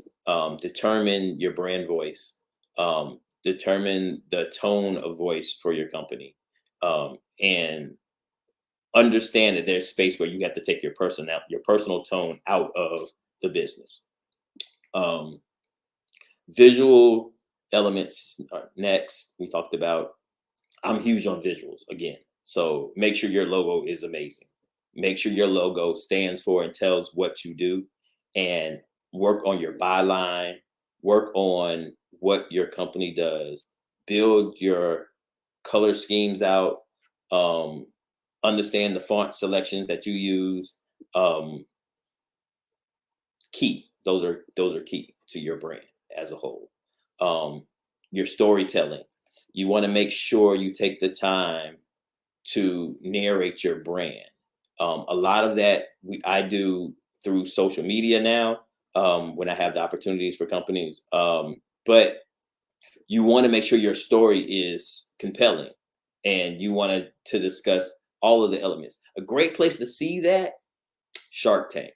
If you watch the story of the invention that they're presenting, that will give you an insight to what the storytelling should look like.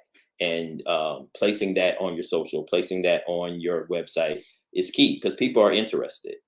People love supporting something that's being built from the ground up, or something that makes sense, because a lot of people want to do what you're planning to do. Let's see. Then we talked marketing and promotion. I think those two are key, of course. You have to figure out your marketing channels, and where you want to put your revenue into, and please understand that, yes, there are a lot of free channels, a lot of free stuff you can do, but there's a lot that takes money. So you have to be able and willing to reinvest your revenue back into the growth of your company, and that's through your marketing, your promotion. I am, again, a huge fan of making your, and I want to change the term making. Building your brand to where your employees desire to wear your brand. You want your employees to walk around and show your brand and have someone ask about it. That's key. So if the shirt pops hard enough and someone asks, "Hey, what's that?" That's it. You win. That's your win.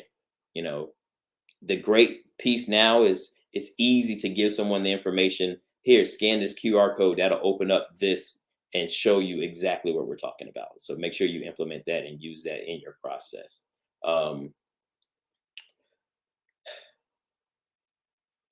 Let's see. We talked customer engagement, right? Discuss that. Feedback. You want to make sure you adapt your feedback specifically for each customer if you have an issue. But you also want to ask for the celebration. Ask for the cheer. Hopefully they enjoyed your product or your service. Ask them if they did, and ask for them to take the time to do a review and reward them for said review. The more positive reviews, the more it works. I'm a person, I'll tell you, I don't read reviews. If I want your product, I'm going to look at your product. I'm going to do my research on it, but I'm not reading what everyone else has to say about it. But I know several people who will read every review, start to finish. They'll start at the 1 stars and work their way up to the 5-star reviews because they want to see what the problems were at first. And then they want to see if someone else has had the same problem, but it fixed. So you want to pay attention to that.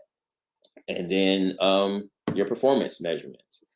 Just make sure that you stay on top of your brand and the evolution of your brand.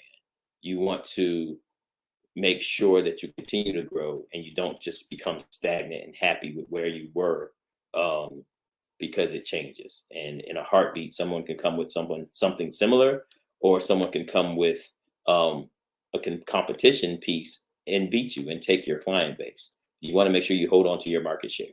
So to do that, you have to stay aggressive and you have to be willing to make adjustments and stay relevant. That's the biggest piece with it, is make sure that you stay engaged, you stay relevant, you stay in the public eye,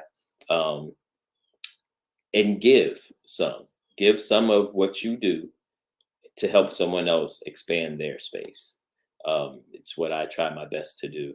So if you need me, I'm not hard to find. You can definitely find me here.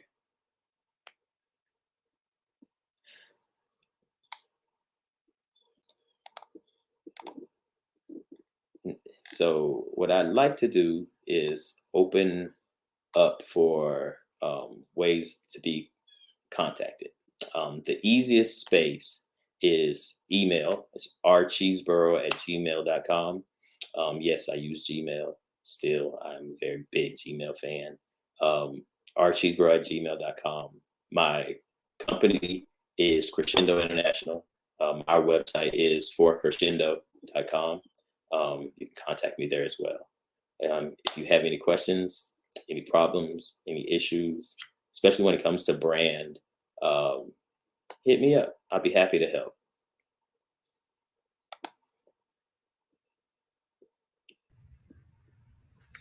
Well, thank you so much today for presenting this very relevant topic for business owners, especially those small business owners. Branding and marketing and social media is the key to letting the world know who you are and what you do on a shoestring budget, correct? Absolutely. Because you want your budget to grow, and we get it. There are people who are willing to help you on the bottom end of your budget. They just want you to look back and pull them with you when you take off. And that's what a lot of us tend to do. I definitely fall in that space. I will help anyone if I believe in your product. You just have to sell me to believe in your product. That's all. Well, again, thank you. And tell us where we can find you again. Absolutely. So my website, my company is Crescendo International. You can find us at 4, crescendo.com. You can reach me via email at rcheeseboro@gmail.com. I tend to get the questions why I use Gmail. It's because Crescendo is actually a ghost firm. We operate in the background behind different companies. You'll never know that we're managing that company's social media or that company's internal communications. It's not for you to know about Crescendo doing it. It's for us to make sure we transfer the word that the company's trying to reach out to their population. Well, genius is common, and I'll see you on the other side. All right. Every dollar counts. So we want to remind you to donate to the scholarship fund. We want to thank our Black Business Expo USA sponsors for November 2023. NC 100, Moody Capital Partners, Suede Soul, Lotus Richey Coaching and Training, Carolina, Virginia Minority Supplier Development Council, Step Management, 5-Star BDM Media, Barbara H. Smith, LLC, Margie McLean Foundation, Incorporated, Genius is Common, The Hello, LLC, Earth Essentials, Mullane Shania Global, Executive Women's Success Institute, The Quality Coaching Company, Superwoman Business Services, Creative Force Studios, Lee Entertainment, Artistic App Design, Black Business Expo USA. Genius is Common, and we'll see you on the other side.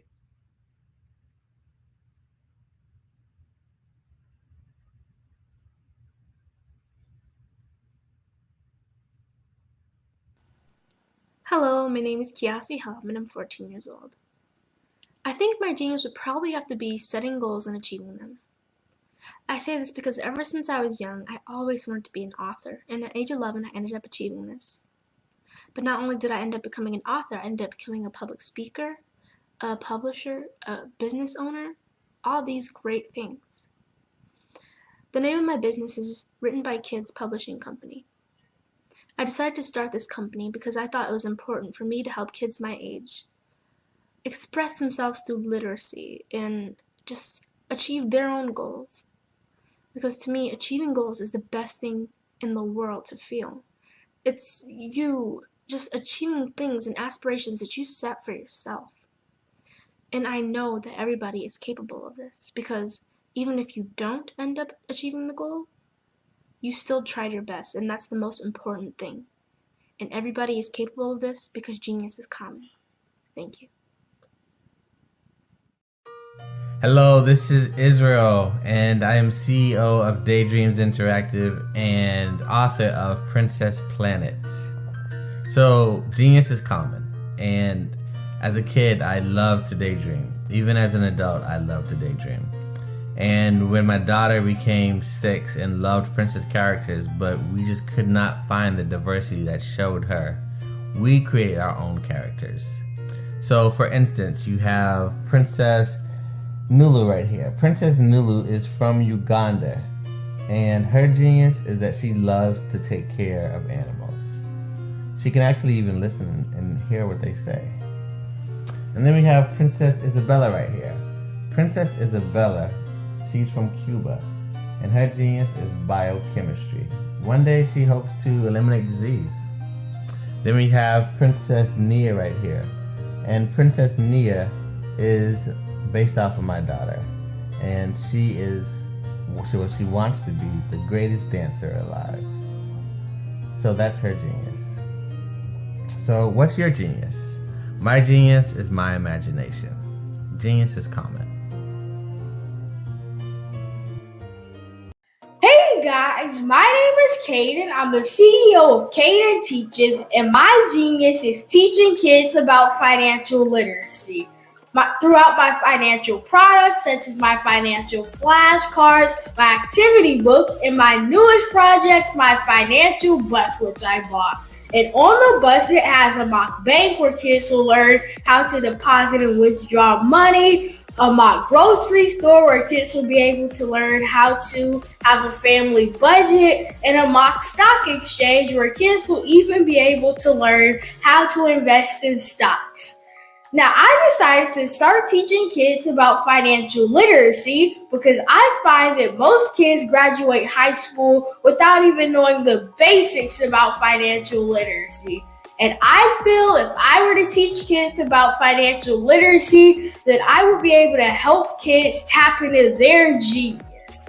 And I actually learned about financial literacy to my dad because I would go to business meetings with him, and I would always see that they were talking about financial literacy. And at that point, I didn't understand what financial literacy was. So I took it upon myself to learn about financial literacy and teach it to kids in a way that they could understand. But I want you guys to help me help kids tap into their genius by going to my website, cadenteaches.com, and you can sew into me in my financial bust by going to my GoFundMe link. And remember, if Caden can, you can too. Because genius is common.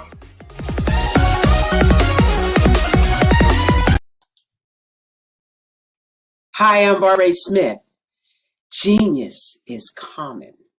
My genius is executive coaching and professional corporate training.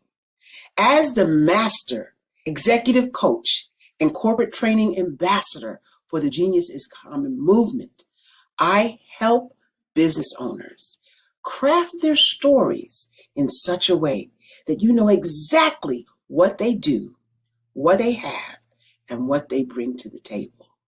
Many times as business owners, we are asked, so what do you do for a living? And we could be crushing in our businesses, but we're not quite sure exactly what to say in a short amount of time. Well, I help you take those stories that are the reason why you're in business and why you're so passionate about your business and craft them in such a way that people are drawn to you as opposed to being repelled by you. Because every conversation, every time you talk to someone about your business, you are excited about it. But are you really conveying what you do, what you have, and what you bring to the table? And do really people understand why you care so much and why they should care that you have the solution to their problem? Well, I'm here to help you with that. As a master storyteller, I can help you with your stories and spin them in such a way that they are intriguing and fascinating. People want to listen to you talk about your business.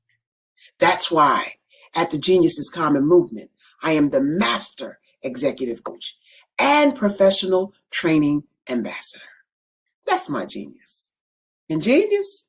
Oh yeah, it's common. The Black Business Expo's mission is to raise funds for high school seniors going to college or K-12 entrepreneurs. This expo is a fundraiser for students. Please, you may go to www.blackbusinessexpousa.com to donate to the scholarship fund or use the Cash App at $BBXUSA. Our goal is to give laptops and up to $5,000 to 10 students. Students can register online at www.blackbusinessexpousa.com. Every dollar counts. Please donate to the Black Business Expo USA Scholarship Fund.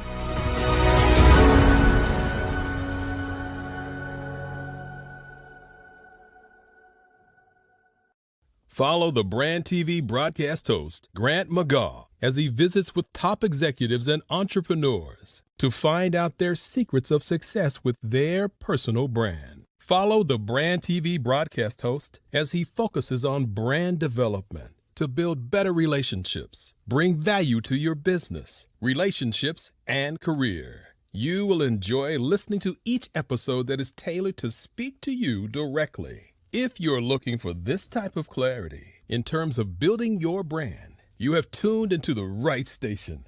Each episode will help you to shape a conversation in the 5-star BDM network of 20,000 professionals and become a springboard for your corporate engagement and business opportunities. Each guest will frame their story in the areas of personal branding, business development, career development, financial empowerment, and technology innovation. Grant McGaugh explains why he is the CEO and owner of his own professional career. Grant is an accomplished business leader and entrepreneur who wants to give back to individuals to grow their personal brand strategy. Tune in as he weaves his story about new possibilities, while to you exceed expectations. If you love storytelling, this show will make for fun.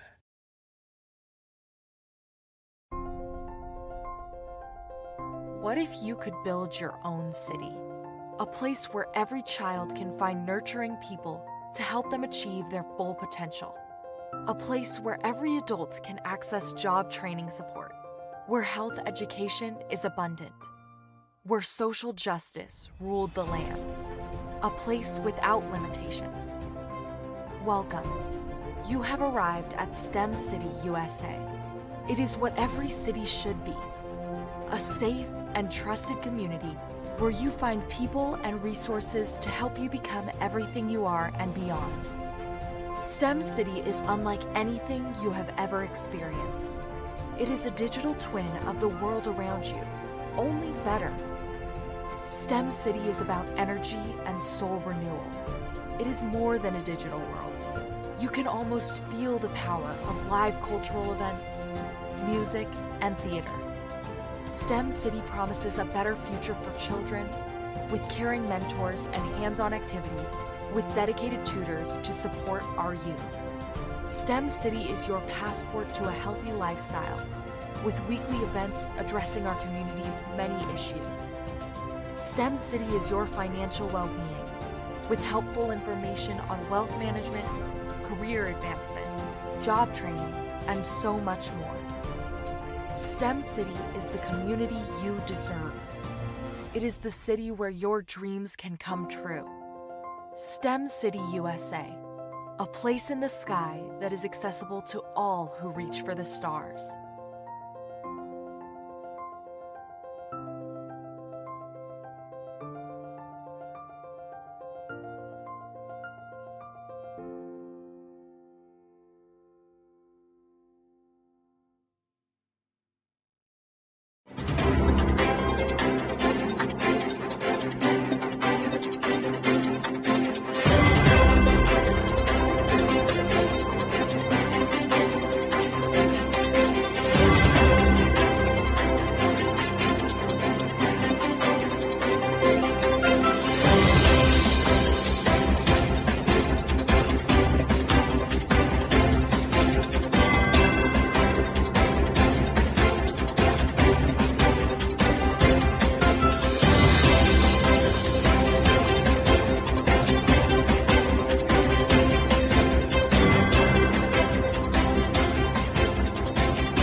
Dr. Eric Kelly III and a host of phenomenal speakers from all around the globe for this 7-day virtual event that you don't want to miss. The mission of the Black Business Expo is to raise scholarship money from kids all the way from high school, all the way from college. The Black Business Olympics is one of the largest Black business showcases in the world. It is an opportunity for businesses and companies to showcase their businesses globally. We are going to be giving away laptops up to $5,000 away to students. Again, I'm Olivia Appleberry, the founder of 2 Cents Finance and one of the speakers for the expo. I am so excited to see you there. For more info, go to www.blackbusinessexpousa.com or call 919-308-9090 and hope to see you there.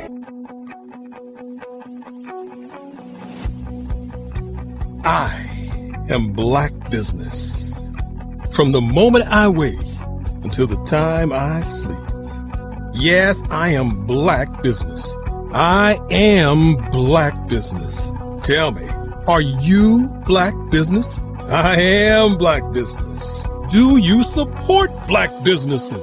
Listen, I support Black business because I am Black Business. Black Business Expo, one of the largest business showcases in the history of Black business in the world. The world! Sign up today at www.blackbusinessexpousa.com or call 919-308-9090. I am Black Business. I am Black Business. From the moment I wake until the time I sleep. I am Black business. I am Black business. Are you Black business?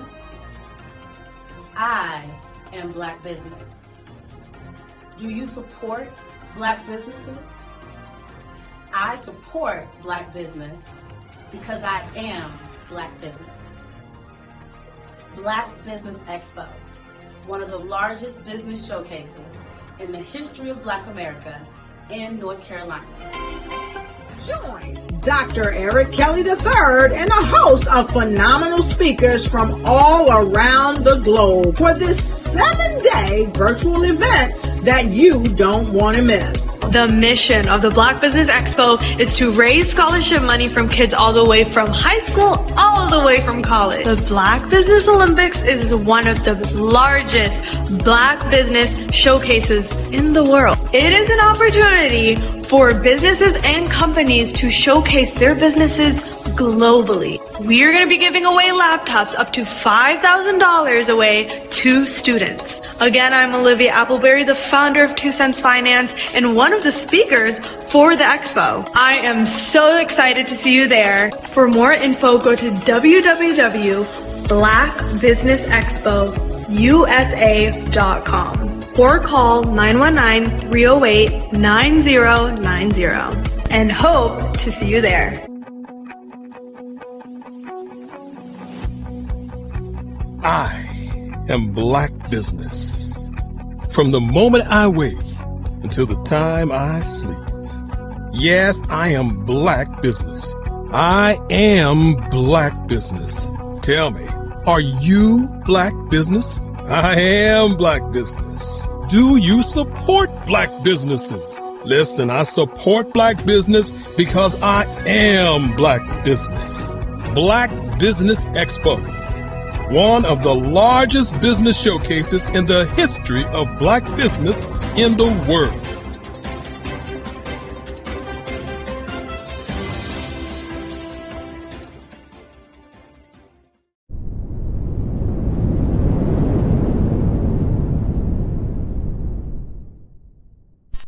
I'd like you to imagine with me, if you will, opening an app where you can collaborate with like-minded individuals from around the world, get inspiration and in-app tools to launch and grow your business, as well as share your knowledge and earn compensation, all in one app. Well, the name of that app is Truso, short for Truly Social. Hi, I'm Matthew Newman, the founder and CEO of Truso.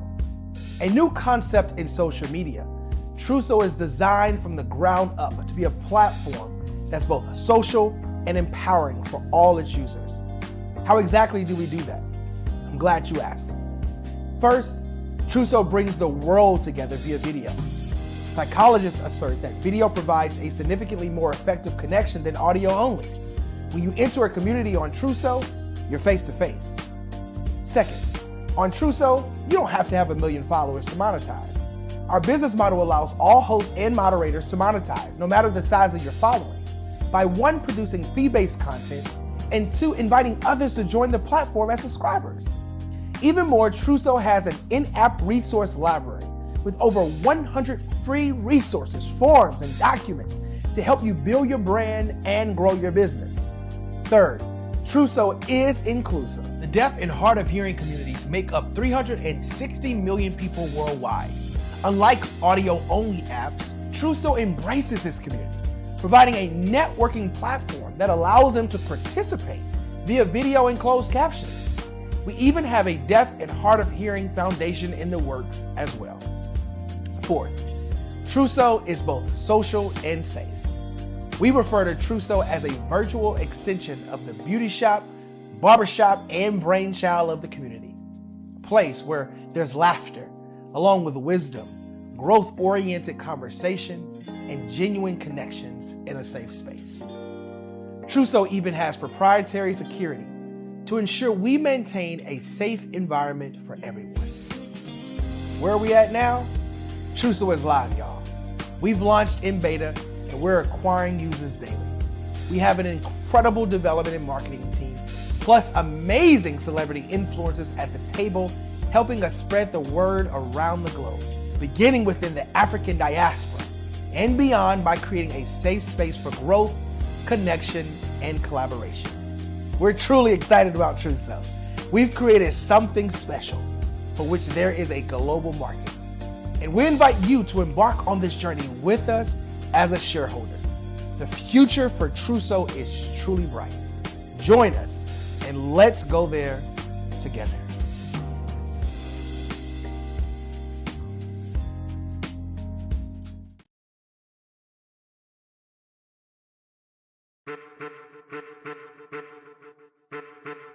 I am a child of the Most High God.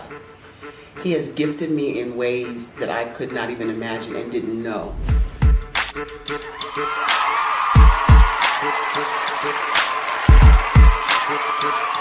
There was a time when I didn't know who I was. I listened to other people tell me who I should be, what I should do. I listened to people telling me that I should be a boutique owner, that I should be a construction manager, that I should be a laborer.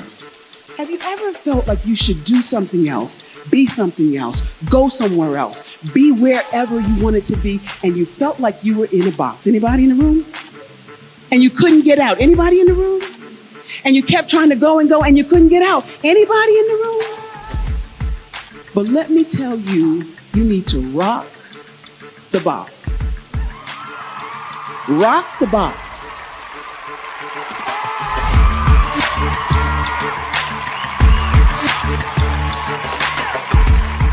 I am engaging, inspiring, and empowering.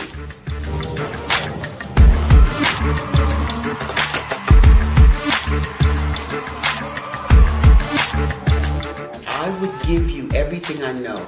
Just by touching you, if I could, by osmosis, give you every single thing I've learned, I've gone through, I know I would. We know that's not possible, but as it is possible, I love to share information with people. Some of you out there, people have told you that you can't be, you can't have, you can't do. But I will tell you, like Kingston said, you can, you must, and you will. If it's to be, it's going to be me. You got to say it. If it's to be, it's going to be. If it's to be, it's going to be. If it's to be, it's going to be.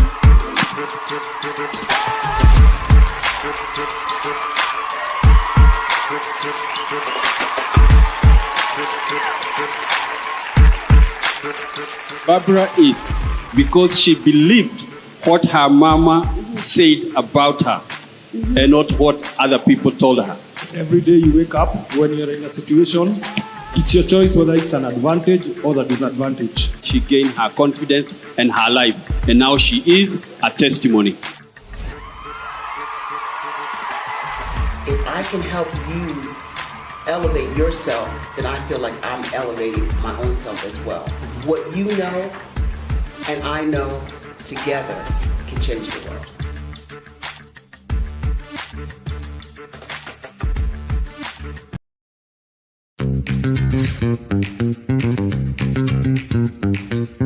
It's time for you to start bossing in social media. For all your social media needs, you've come to the right place at the right time to get your website designed, landing page, social media platforms, and get the training you need to get in front of the people that's ready to buy your products and services. Let me train you with StreamYard, Zoom, Clubhouse, and much more.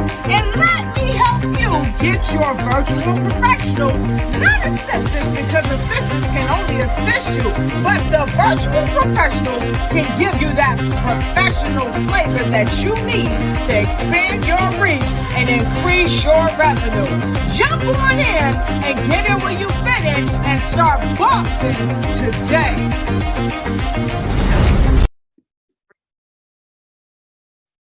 Hello, I'm Dr. Madeline Ann Lewis, President and CEO of the Executive Women's Success Institute.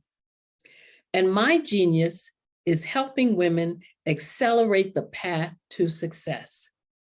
You know, I was blessed to have strong women in my life who encouraged, motivated, and pushed me to do my best and to never even think about giving up on my dreams. So I say to women, we must show up to rise up. We have talents and potential, but who will see them if we don't speak up and get noticed? I know that women are a tremendous resource on this planet, and there is nothing more fulfilling than helping a woman tap into her full potential. I do this because I want to be a part of helping as many women as I can to show up, to rise up. I do this because genius is common. Did you know women represent just 3% of Fortune 500 CEOs and less than 15% of corporate executives at top companies worldwide? Have you wondered what the secrets are to getting into the top ranks, whether in the private or public sector? Do you want to figure out how to stop being held back in your career or passed over for promotion? Then you're in the right place. Hi, I'm Dr. Madeline Ann Lewis, President and CEO of the Executive Women's Success Institute. I have decades of experience in the military, the federal government, and corporate America. And my mission is to help women succeed and tap into their full potential. I want to reach 1 million+ women around the world to become the leaders they are meant to be. So if you want to move into a management or executive level position, or maybe you are a female veteran transitioning out of the military into business entrepreneurship, then reach out to the Executive Women's Success Institute at 301-693-3284. Let us get you on the fast track to success.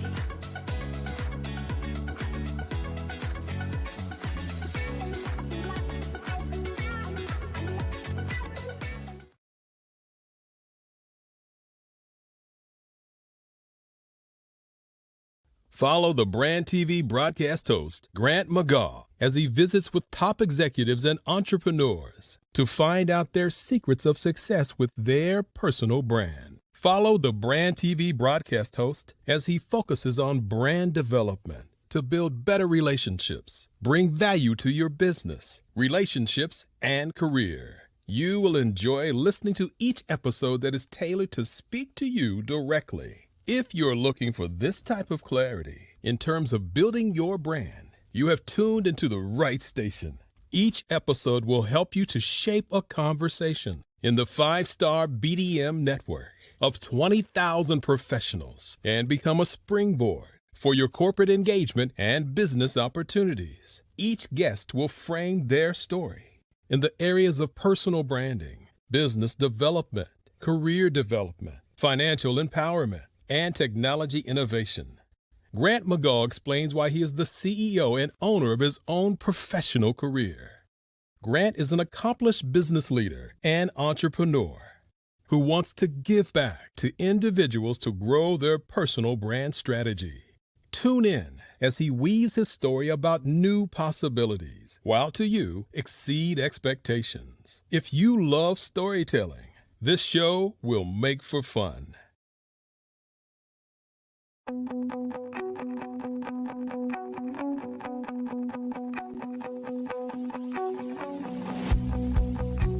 I am Black Business. From the moment I wake until the time I sleep. Yes, I am Black Business. I am Black Business. Tell me, are you Black Business? I am Black Business. Do you support Black businesses? Listen, I support Black business because I am Black Business. Black Business Expo, one of the largest business showcases in the history of Black business in the world. The world! Sign up today at www.blackbusinessexpousa.com or call 919-308-9090. I am Black Business.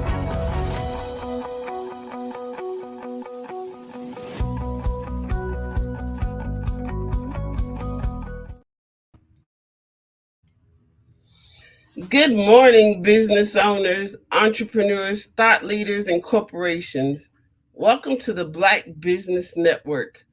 My name is Crystal Gomez. I am your business moderator for this morning on the Black Business Network.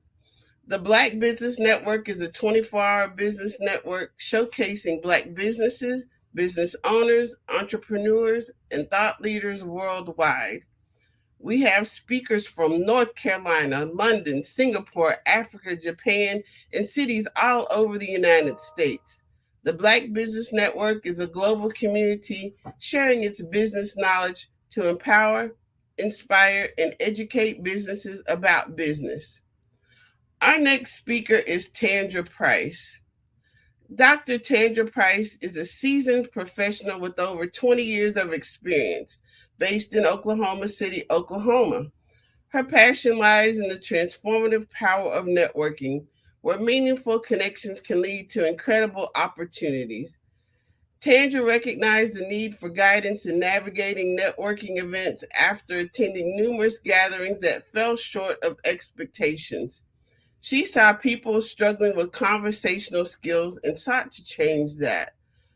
Through her strategic approach to network development, Tandra empowers entrepreneurs to win. Drawing from her extensive experience, Tandra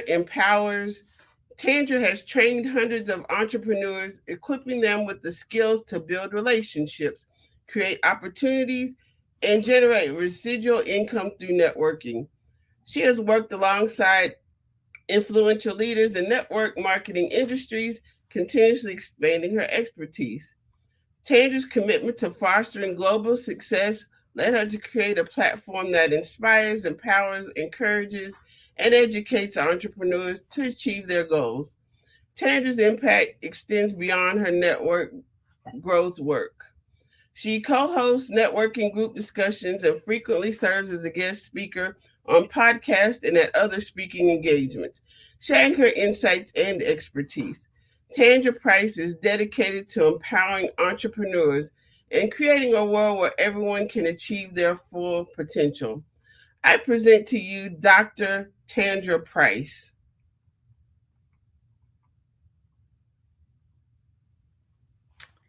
Hello, hello. Thank you so much for that amazing introduction.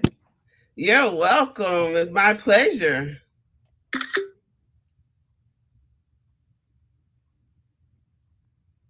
Okay, so let's just jump in real quickly. Again, I just want to introduce myself. I am Dr. Tandra Price.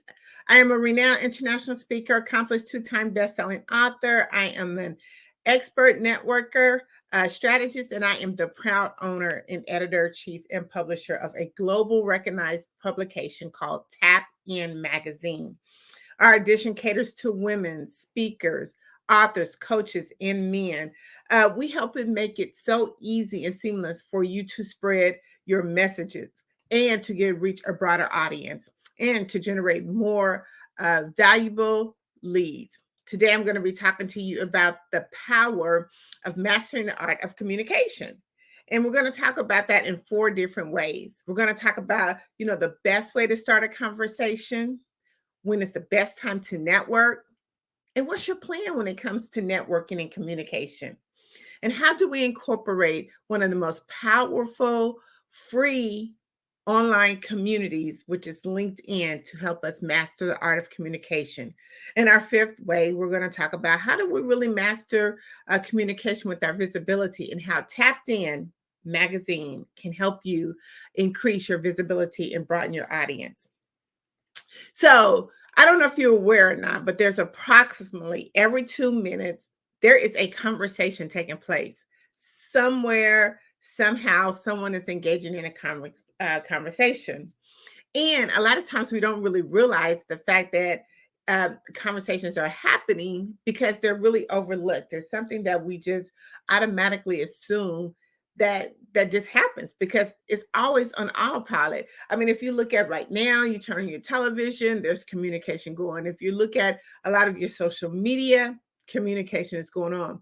But it happens so frequently that we really don't pay attention to it is communication and networking together.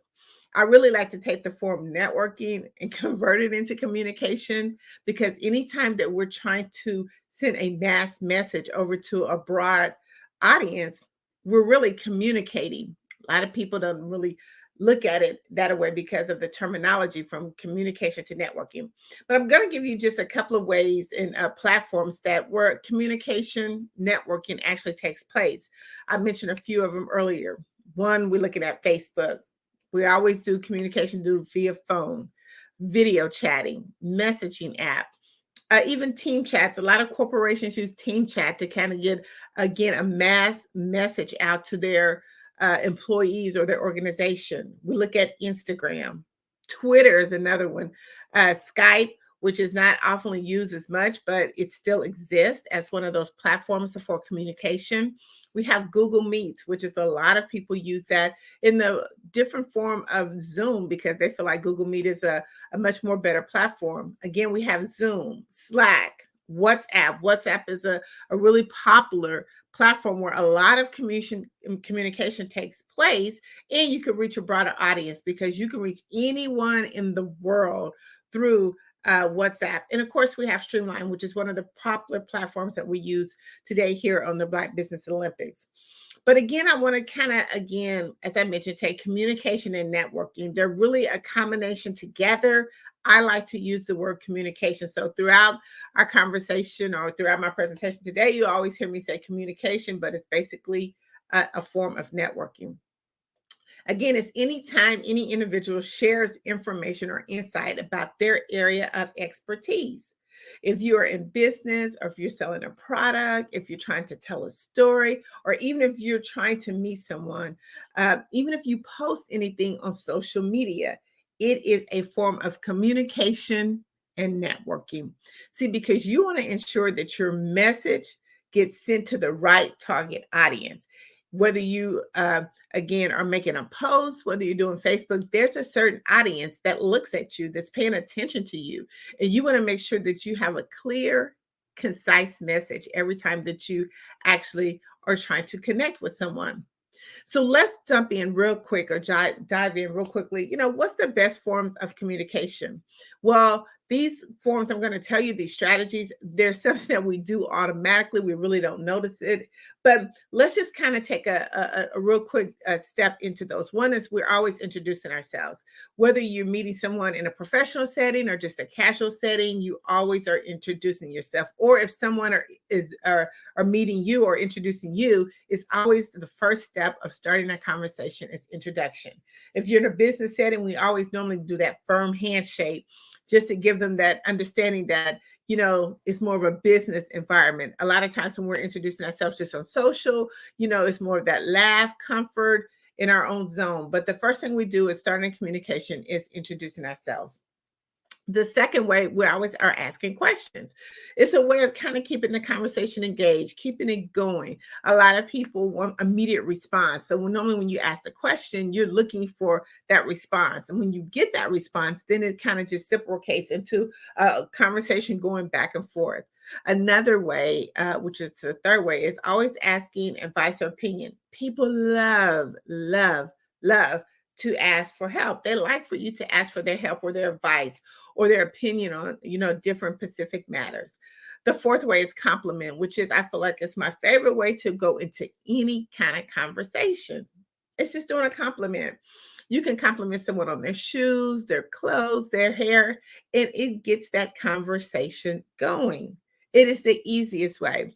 The fifth way is making an observation, making observations. You know, let's pay attention to our surroundings, because when you're actually in a conversation, you can always pick different clues depending on where you're at. If you're in a social, professional, or just even at the gas station, you know, you can pick on a certain environment to start talking to someone and generating a conversation. The sixth way is humor. Everyone loves a good laugh. So you cannot help but start a conversation by breaking the ice. I look at humor as an icebreaker when it comes to conversation, because everyone is willing to get that inside laugh joke. And it just helps bring the tension down into the conversation. Storytelling is the best way to get to know who your prospects are, because they love to tell a story about a certain experience that they've done, or something they've done in their job or their corporate business. Storytelling is always a way of you defining if you can be of assistance to the person who you're actually talking to, or if you could be the best referral for them. I always show genuine interest when you're starting and when you're in a conversation or starting a conversation. A lot of times when we're trying to start a conversation and tell someone about some of these particular things that are happening, if they're not paying attention, then it kind of like shows that person that you're really not interested. And anytime that you want to have a conversation, they always say, make sure you have that eye contact. Make sure that you're looking directly into the person's face so they'll know that you're paying attention. And whether you're nodding your head or something that gives them that you are part of the conversation. And share your experience. You know, a lot of times if you have been attending an event, share your experience that you've been at that event, or share an experience of something that is a commonality relationship. And always the best way is on current topics. Like a lot of times I always talk about, let's make sure that we're increasing our personal development. So stay abreast of current topics, especially in your expertise, in your industry. Make sure that you're aware of everything that's going on, and that you could be of some value in a conversation by sharing some of your current topics that is going on. I get a lot of times, because they call me the networking ninja, which is something I got from my clients. They always say, Taylor, when is the best time to network? You know, when is the best time to network? And I said, the best time to network is right now. Anytime you get up in the morning and you begin to have a conversation, whether it's with your spouse or someone that you're trying to network with, anytime you are starting a conversation, you are networking. Because again, you're exchanging your message. You're delivering a message to someone that you want them to understand exactly what you're doing. And you're connecting the pieces. See, when you look at networking, you're connecting. And a different terminology, especially in computer or tech industry, they say networking, you're connecting the gadgets, the pieces, and you're doing the same thing when you're having a conversation. But the best time to network is right now, whether you're at a social gathering, a conference, an expo, professional organization, even again on all those online platforms, before and after a presentation, when you're doing a one-on-one, in between sessions, or even just in regular conversation. That's networking. That's the best time to networking. That's the best time to find out, you know, who, what, and when, and how you can help someone. But when we talk about mastering the art of communication, it comes with so many benefits. That's why it is so important to make sure that when you're networking and spreading your message, that you are very clear and concise, and that you've done all those different things we talked about earlier about starting a conversation. But just think about the benefits. You know, it brings you on different ways to enhance your negotiation. So when you're trying to actually talk to someone about your products and services, being a part of networking / communication, it helps you to enhance those negotiations, because when we're listening, we're looking at our environment, we're understanding what's going on around them. It builds trust. Because here's the thing about it, if people build trust with people who they know, like, and trust. So the more that you're talking, the more that your communication, the more that you're helping them even share references, you are building that trust and credibility over time. It gets you into successful networking. It helps you to engage with others confidentially. You can actually now understand really what their concerns are, their issues are, and how you can really help them. It also builds a stronger connection. The more that you are networking and communication, it helps you to understand and build a long-lasting relationship with your prospects. But it also builds loyalty and support. I mean, you can receive more support from others when you are communicating and networking, because they understand actually your industry. They understand exactly where you're going. They understand your vision and mission. See, it helps you also as a benefit increase your visibility. The more that you are networking and communication, that means the more you're out at different social events. It's helping them understand who you are. It's helping with your branding. It helps you to collaborate too, because just think when you go to all those different events, you're collaborating, you're connecting with other people within those events, and then once you start collaborating, then you start building bigger on your platform. It helps you to give what I call the resource bank, be able to pull out your resource bank of different referrals and resources that you could do. Another thing that communication and networking does, the benefit of it is it's giving you access to resources. We talk about a lot of times about building professional development, but in order to sometimes to be able to get into these rooms that a lot of times we don't get opportunities to, it gives you that access to resources, because when you're talking and networking with other people, they're letting you know of different things that's going on or what's been working for them, or different networking events, or even different promotional events that you can use into your business. It helps you to be able to access that resources that you probably wouldn't be able to have access to. Again, brand awareness. We always want to make sure that our brand is out front and forward. I always call it, it's the store display of your it's the window display of your store. Branding is so important, because when they look at through the window of your store, your brand has to be present right then and there. It helps you to promote your business and to a bigger audience. Another benefit of networking / communication, it gives you access to some of the decision makers, which we're going to talk about a little later, about the major big platform that is so underused.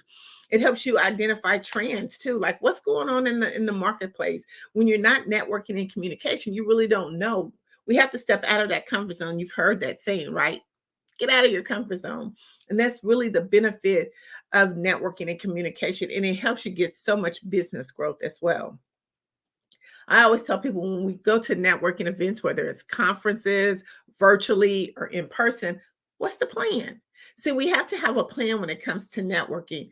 What are we doing? What's our objective when we go? I'm going to go over these real quickly for you. One, you got to set a goal. Anytime you go in networking or you're trying to give that mass message out, what is the main goal? What do you want to achieve by getting your message out?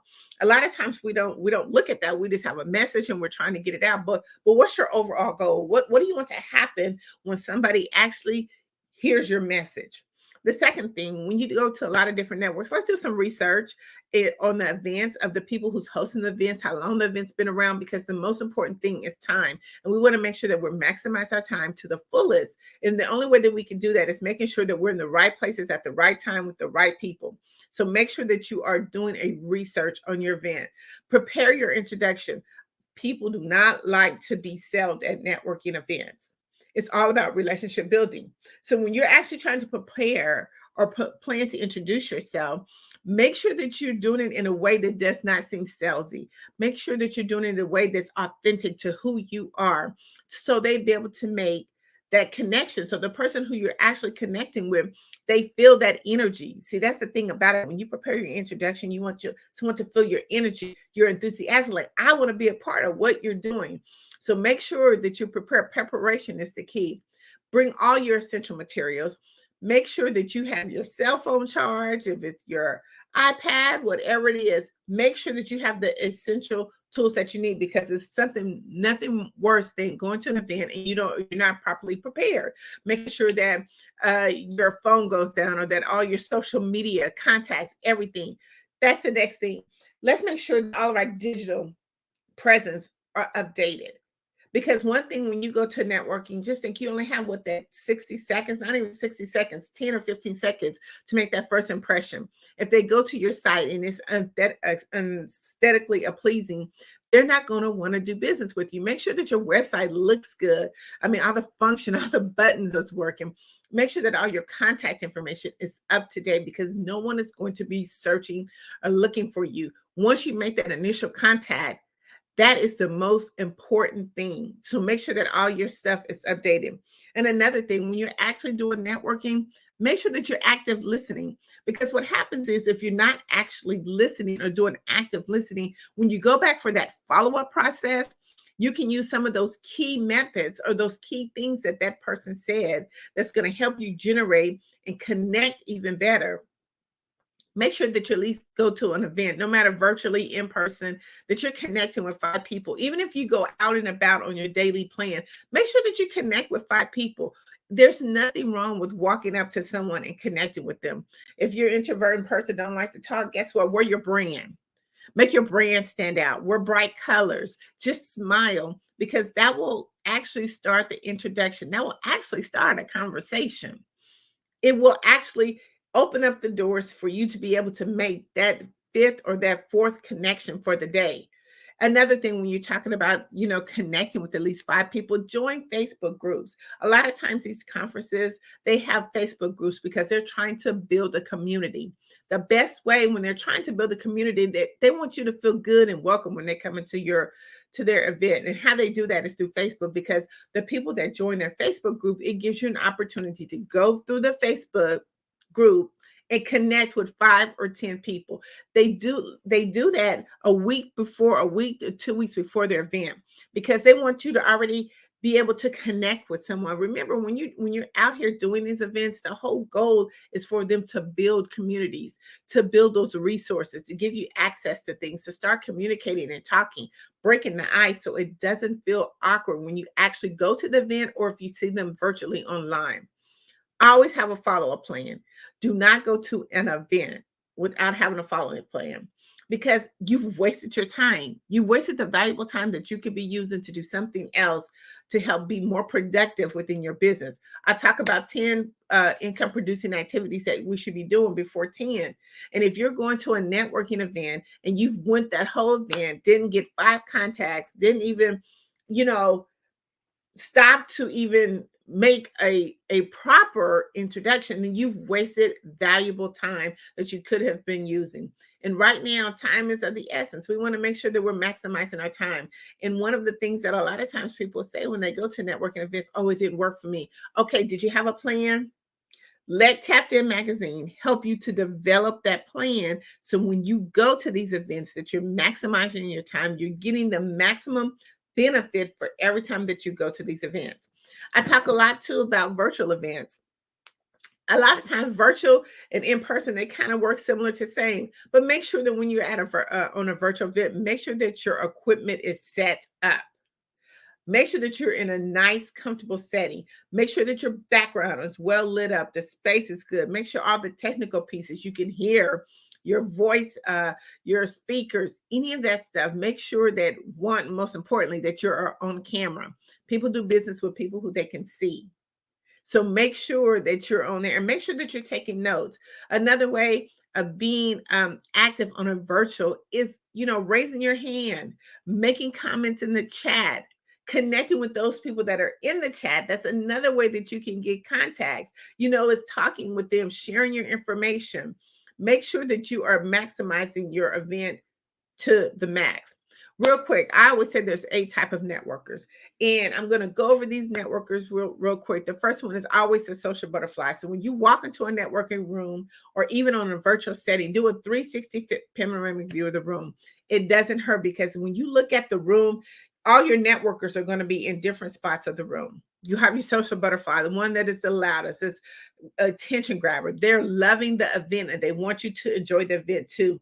So they're going to be able to ones to kind of bring you along into their group, introduce you to some people that are at the event. Then you have number 2. I call them the expert or your business promoters. These people, they're not really thinking about, networking. They're only there to promote their business. They're going to be in a corner where you're going to see the people maybe crossing their hands, and they're just going to be eye focused on that person, because whatever they're saying is so interesting. They're just there to promote their business. Then you have those people that I call the third networker, is those inquisitive mind people, or fear of missing out type people. These are the type of networkers that attend events and gatherings just for the insight. They ask questions. They want to engage in the conversation. These are the people who are just got an inquisitive mind, like, oh, who came to this event? Oh, I saw such and such at this event. So they're looking around and they're asking questions. The 5th person is the buffet eaters. Okay, so I always say that the conversation doesn't start at the beginning of the buffet line; it starts at the end of the buffet line. These are just networkers who just come for the food, basically, just for casual outing. They're attending the event, they love the event, but because they've been in the buffet line, you can hear from coming down the line, who's what company's doing what people are the who's that you need to connect with. The sixth type of networker is I call the walker connector. This is a type of networker that focus on just building relationships and connecting with people. They're proactively seeking out opportunities to introduce other individuals. They're looking to build their referral base, their database. So when their clients come to them, they're that one-stop shop. See, they're the people that, you know what, here's a referral, here's this type of person to meet with. It's like almost going into a networking event and you say, hey, I hate networking and I don't want to go by myself. Well, if you get connected with the walker connector, it's like you two are both working the room.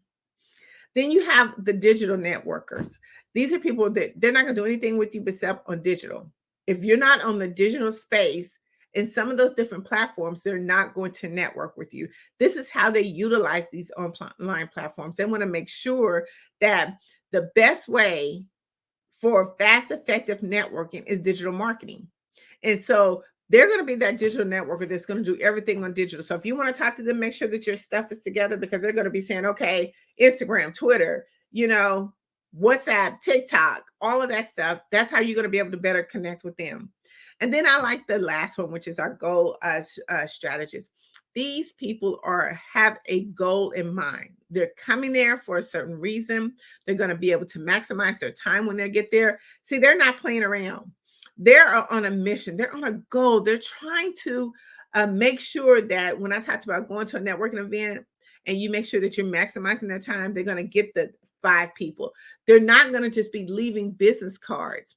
See, one of the things that we have so handy dandy to us in our phone is, we have that QR code that you can scan to get your information right off the bat. So that's why you want to make sure that you have all your information together. But they're on a goal because, see, they're trying to build their business and they know exactly who they want to talk to, where they want to talk to, because they've done the research on who the people are in the network. They've looked at the Facebook group. So these people, these networkers, they have a strategic goal that they're looking for. So you can't mess with them.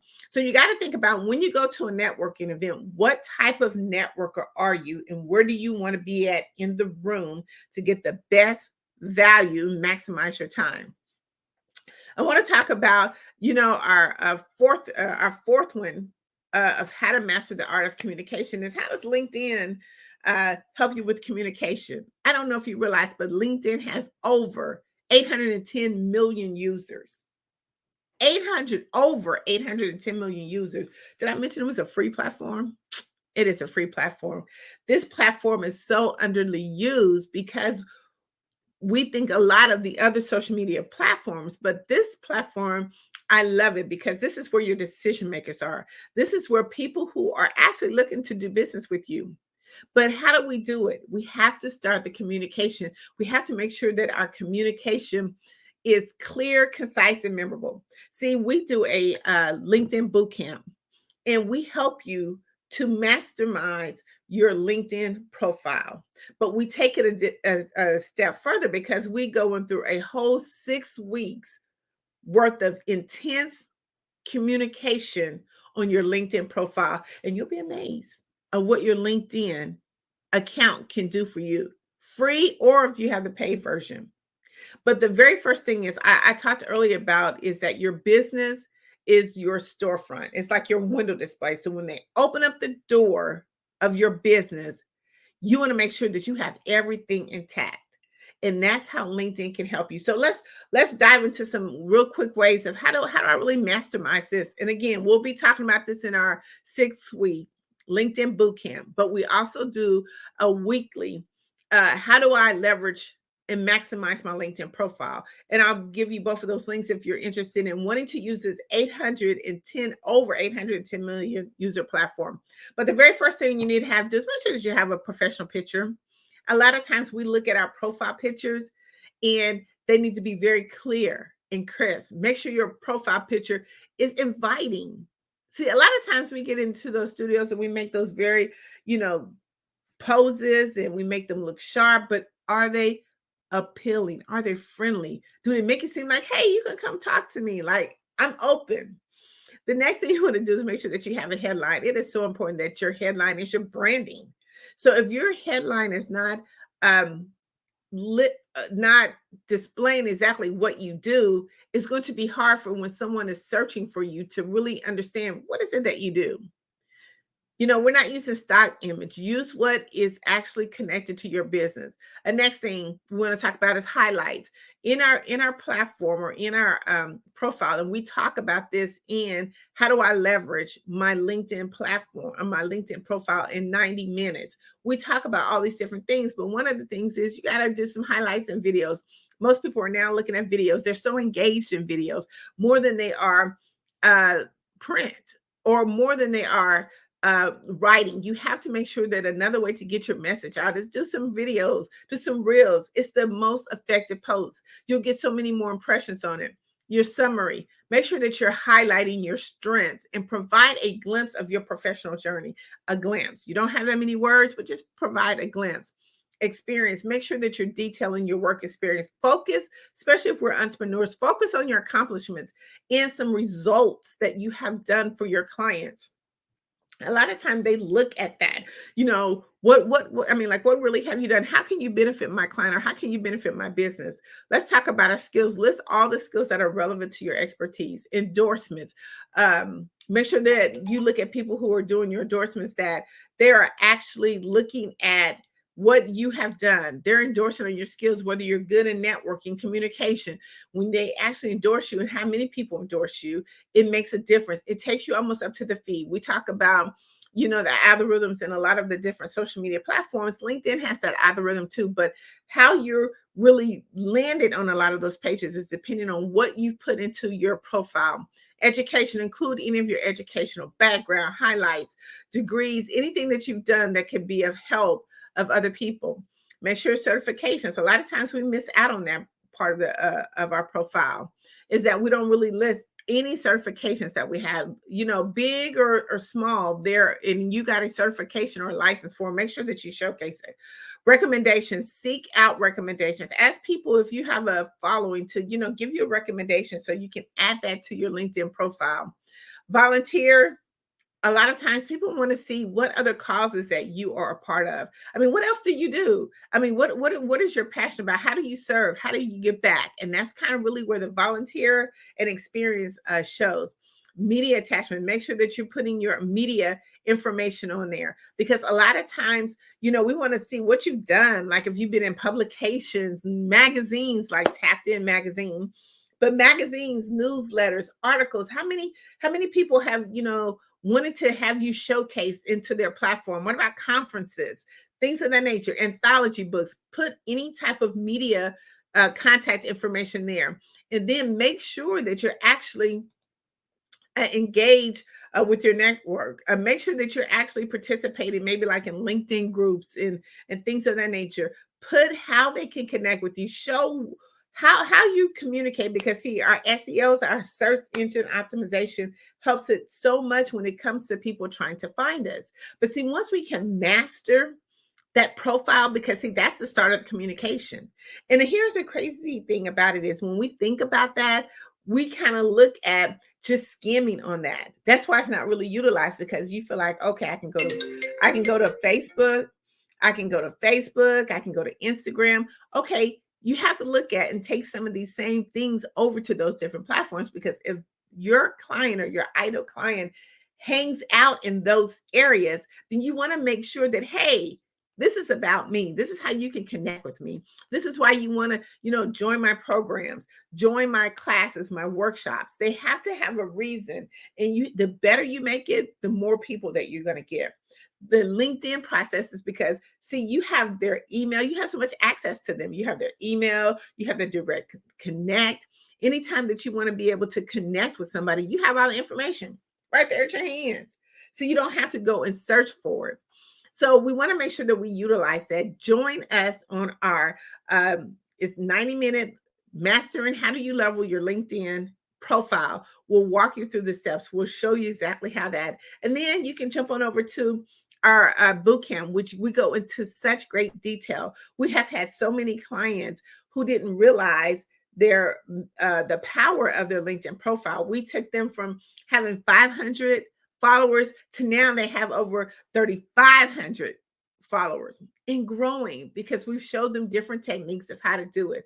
We host this workshop on Wednesdays. So if you want to be able to take advantage of a free platform, join us on our LinkedIn boot camp and our mastering your LinkedIn profile. I want to just talk about a little bit about Tapped In Magazine and how that intertwines with what you do.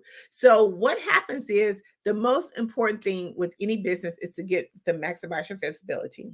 We want to make sure that you're seen, heard, and noticed. But how do you do that? You have to have a platform that can seamlessly put you in different places that you're not in. Statistically, any entrepreneur should be in a publication at least 12 to 13 times a year.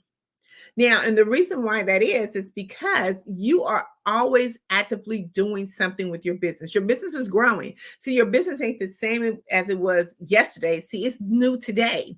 But you want to make sure that people understand that. You want to make sure that when people click on your information, that they know who you are. I always like to use like the Walmart or the Target ad. I can tell you right now, even since Black Friday, I have had so many text messages about different special offers. So anytime I open up my phone or looked at my Facebook, boom, it's right there. And see, that's how you want to be as well. You want them to be able to see whenever they click on your link. See, because once they click on your link, you got them. But when you get them, you got to keep getting them. You got to keep talking about your programs. You got to keep showing up in their feeds, on their text messages. You have to keep showing up in different spaces that people don't even realize that you do. Even like now, the national television, we have to keep showing up. But we have to have a strategic way of making sure that we stay visible. See, with the Tapped In Magazine, we give you that strategic way to help stay in you getting credibility. We help you enhance your audience. We help you to enhance your business. We help you to grow. One of the things that we look at is we want to make sure that we give you the exposure that you need. We want to make sure that when we put your article into our publication, that it's a clear, concise message. What are we talking about today? What is going to get that readership to really want to go at the bottom and click on your link? See, Tapped In Magazine helps you with that. We help you filter through all the things that you need. It's not just a story. See, it becomes a statement. See, when you actually go into a client and you hand them a publication with your picture on the front, it's no longer a magazine. See, it becomes a statement. It becomes that conversation piece. It becomes you're mastering the art of communication because see, not only are you getting that message to them, but see, that message is going broad. See, they'll look at it and they'll be like, wow. Okay. See, they've taken the time to strategically increase their visibility. See, another thing that with all the mastering of art of communication, you got to get your voice amplified. How do you amplify your voice? Like, how do you scream out loud without really screaming out loud? How do you do that? See, Tapped In Magazine helps you do that. One of the things that everybody wants to do is have that global audience. How do you get into a global audience? A lot of times we go into stages and we talk internationally, but there's much more to a global audience. How do you actually be able to be like on their platforms, on their newsstands, in their feeds? See, we make sure that by our global reach, especially being in the UK, it gives us access to those people who we're trying to connect with. We talked about when is the best time to network right now. So when we look at Tapped In Magazine, we look at taking you every space that we go, like we're going to the Super Bowl. So when Tapped In Magazine goes to the Super Bowl and we make everything aesthetically pleasing for our clients, people click on the message and they're like, oh my God, you have X, Y, and Z. But see, here's the unique thing about how we help you to amplify your voice is that when you come into our publication, everybody gets on the front cover. Let me say that again. Tapped In Magazine, everybody gets on the front cover. We normally take up to 15 people per publication, but every person gets on the cover of that. Let me tell you why that's so important. See, we wanted to be unique. We wanted to change the networking space. We wanted to make sure that everybody's voice get heard multiple times. And how do you do that? by being on the front cover. Because see, the more times that you're on the front cover of Tapped In magazine, the more people from the other networks are going to be looking at you. So they're going to be looking at you. See, it's not just, okay, today I get this magazine and then I put it on the shelf. Tapped In magazine is going to help you to amplify your voice and show you how to get that global audience, that global reach. How do you connect with other influential leaders that are inside of the publication? See, it's no longer a magazine. It's a statement. So go to tappedinmagazine.org. We're working on our holiday issue. We would love to have you there, but make sure that you always are mastering the art of communication. Well, thank you so much. I want to be seen. Well, come on. I'm coming.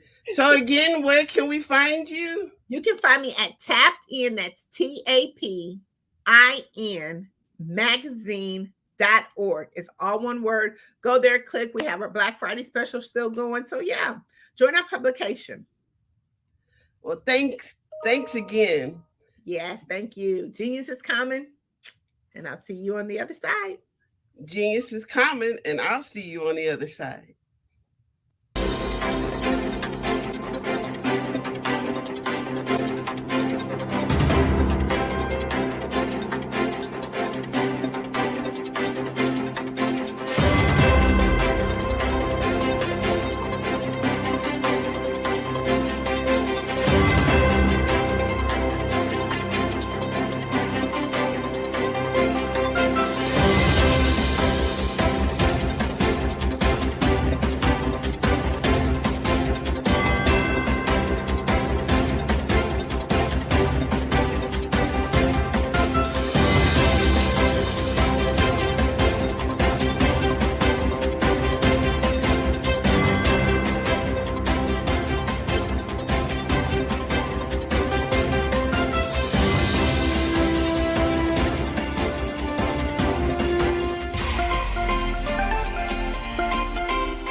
Dr. Eric Kelly III and a host of phenomenal speakers from all around the globe for this 7-day virtual event that you don't want to miss. The mission of the Black Business Expo is to raise scholarship money from kids all the way from high school, all the way from college. The Black Business Olympics is one of the largest Black business showcases in the world. It is an opportunity for businesses and companies to showcase their businesses globally. We are going to be giving away laptops up to $5,000 away to students. Again, I'm Olivia Appleberry, the founder of 2 Cents Finance and one of the speakers for the expo. I am so excited to see you there. For more info, go to www.blackbusinessexpousa.com or call 919-308-9090 and hope to see you there.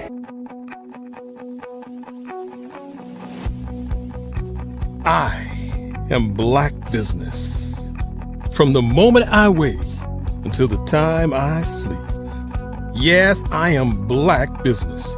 I am Black Business. Tell me, are you Black Business? I am Black Business. Do you support Black businesses? Listen, I support Black business because I am Black Business. Black Business Expo, one of the largest business showcases in the history of Black business in the world. The world.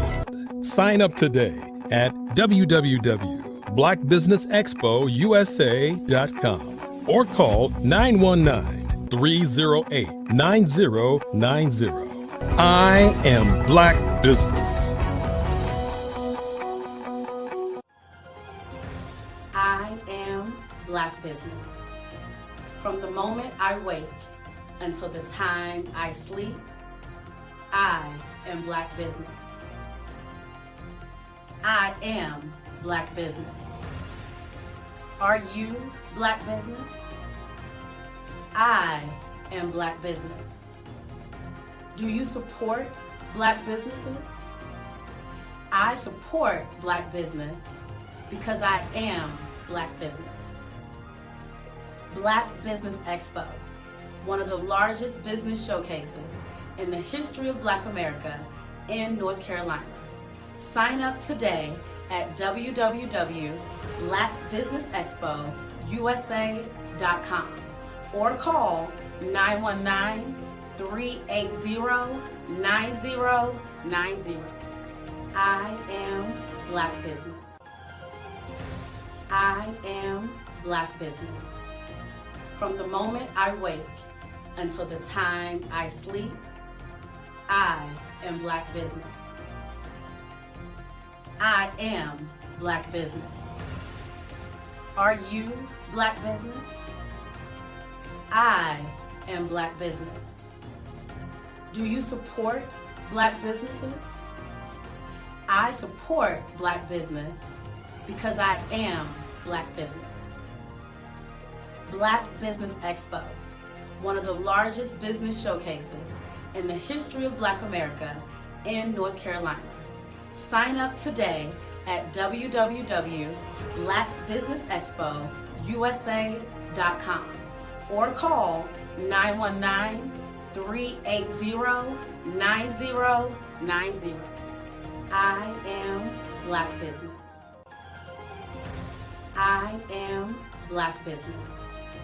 From the moment I wake until the time I sleep, I am Black Business. I am Black Business. Are you Black Business? I am Black Business. Do you support Black businesses? I support Black business because I am Black Business. Black Business Expo, one of the largest business showcases in the history of Black America in North Carolina. Sign up today at www.blackbusinessexpousa.com or call 919-380-9090. I am Black Business. I am Black Business. Are you a forward-thinking entrepreneur or business owner? The world is changing faster than ever, and it's time to pivot and adapt to the future. Hello LLC is here to help you do just that. Hello stands for helping enterprises leverage leading-edge optimizations. Our innovative solutions can streamline operations, reduce overhead costs, and give you a competitive edge in a market projected to reach $5 trillion by 2030. By pivoting to the metaverse, businesses can tap into a rapidly growing market that is projected to be a significant part of daily life for 25% of Americans by 2026. As a full digital metaverse agency, the Hello LLC can help you create custom solutions to streamline operations, increase productivity, reduce costs, and drive brand recognition. Why should you pivot to the metaverse with the Hello LLC? By leveraging cutting-edge technology, you can provide immersive experiences for your customers, expand your global reach, and unlock new revenue streams. Contact us today to make the pivot.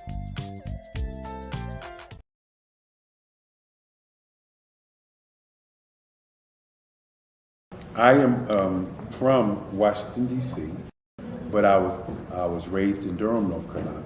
I came to Durham when I was about 5 or 6. And then I travel back and forth to D.C. because it's where my people are from. One of the unique things about my family is my mother, she's also an artist. She does quilting. And she does a lot of artistic things. And then my son, he draws with both hands, his right hand and his left hand like I do. So that's kind of a family trait. And then my other son, he's a videographer, and my daughter, she works, she's a regional vice president for Sunglass Lab. When you start out drawing and sketching, you want to continue to explore, you know, each avenue. I do pastels, I do pen and ink, I do painting, I do acrylics. I haven't done oils yet. But I try to do all facets of art. What I say to a lot of times to people is, you know, you can't put yourself in a box when you're an artist. You have to explore. And over the course of my life, I've tried to explore different mediums. I also do sculpture. as well. I choose my subjects by the intensity that they have in their faces or the intensity that somebody is moving, because I do more than portrait drawings. I also do I do abstract, and then I do figurative drawing also. What happened in this particular show is that I started out trying to come up with something that would be a little bit different than what everybody else is doing. So I was working on a Barack Obama show, and they wanted me to do some paintings of Barack. And so what I did was, because of the deadlines, I kind of did it kind of fast. And then I realized when I was doing it fast, I enjoyed it. And so then I started doing other pieces the same way, and I started to enjoy those pieces also. And so I came up with this particular style, and it's a style of lines and colors. And what's interesting is that when I was in college, I did a show called Lines, Colors, and I talked about the boldness of the blacks, the hotness of the whites, and this is how this has come about, later on in my life. And the colors comes from a lot of the entertainers that I work with, where they wear different colors. They don't wear, your plain reds or your whites. They wear different colors, and so that's also another piece of what's giving me the colors. The subtitle of this show is Faces That Speak Life. That's real critical. Faces that speak life. Each one of these pieces is a life source and a life energy that's being put on display for people that are looking at them. I always say in terms of my art, it's not important that I draw them. It's important what you get out of what I draw. I don't try to just draw it because you like it. People wanted me to do prints. I didn't do prints. People asked me to do different people, but the people that I choose are people that make a difference in the lives of people in the world. So the human landscape idea was, again, as I say, the lines represent your emotions, it represents your ideas, and it represents your journey as a human being. And that's why you get the different pieces and the different looks. And as you notice, I try not to do one look that looks alike another look. And that's what's the most important part of this show. Hello, I am Dr. Eric Kelly III, the visionary strategist and founder of the Black Business Olympics. I invite you to showcase your Black-owned businesses on the Black Business Network global stage. The Black Business Olympics is a global Black Business Network platform that propels Black-owned businesses into the international spotlight. By showcasing your business on the Black Business Olympics platform, you can reach a worldwide audience of potential customers, partners, and investors. You can also establish yourself as a thought leader and expert in your field, attract lucrative partnerships, and more speaking engagements. In addition, the Black Business Olympics platform provides a valuable opportunity to connect and collaborate with like-minded entrepreneurs and business professionals from around the world. This can lead to new business opportunities, ideas, and relationships. Finally, by sharing your story and expertise on the Black Business Olympics platform, you can inspire and empower others. This is a powerful way to make a positive impact on the world and leave a lasting legacy. If you are a Black-owned business owner, I encourage you to seize the opportunity to showcase your business on the Black Business Olympics platform. It is a once-in-a-lifetime opportunity to make an indelible mark on the world. Be one of the 1,000 visionary entrepreneurs who are changing students' lives, shaping industries, and leaving an unforgettable legacy for their families. Unleash your voice on our global stage and watch your business thrive. Black Business Olympics is one of the largest Black business showcases in the history of Black business in the world. Yes, the entire world. Just give me a call today at 919-308-9090.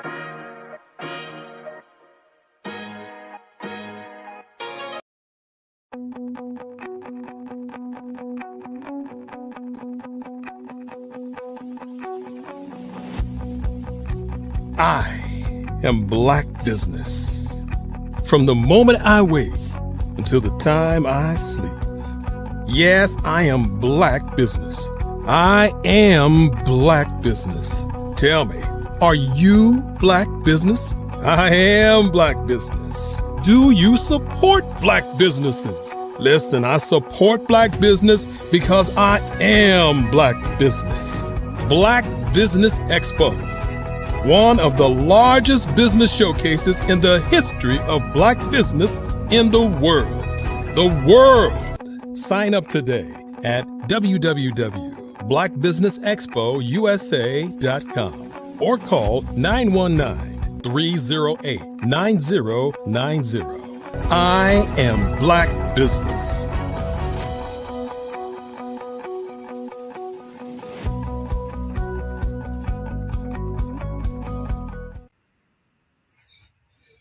Good morning, business owners, entrepreneurs, thought leaders, and corporations.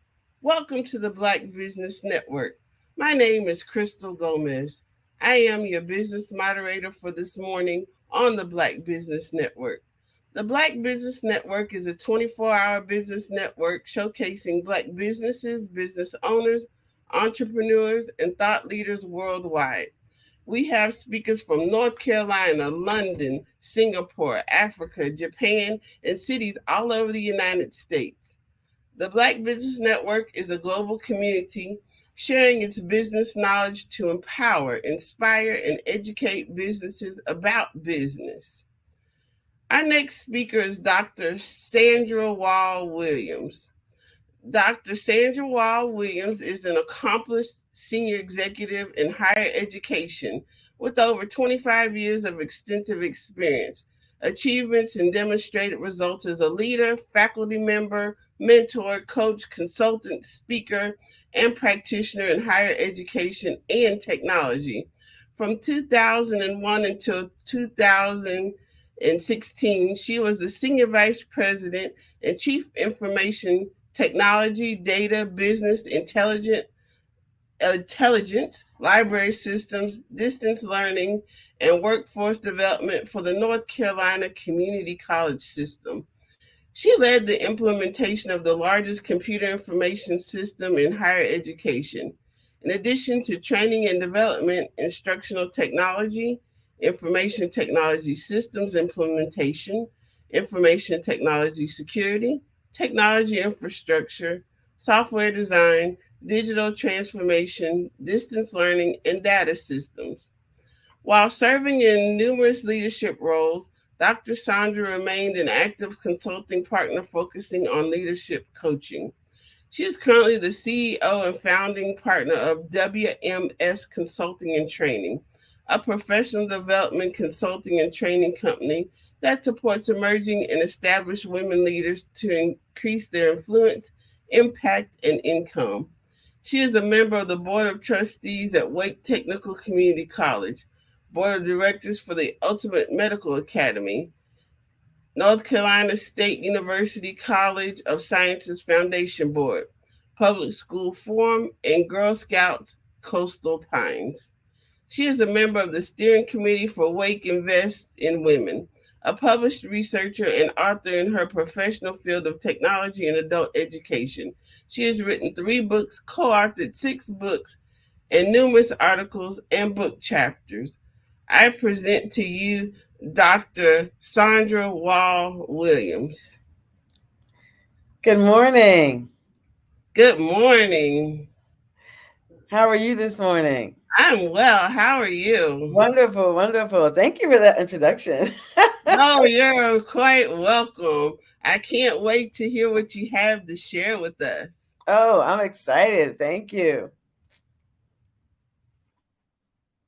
Well, thank you everyone for joining me this morning. I am so excited to be with you this morning. Thank you, Crystal, again for that wonderful introduction. And of course, we want to thank our visionary founder and strategist, Dr. Eric Kelly, for this opportunity to come to you this morning and talk to you about a subject that over my years of leadership, and I'll talk about that as I talk go through this subject with you today that I found that a lot of people, especially women, have a problem with.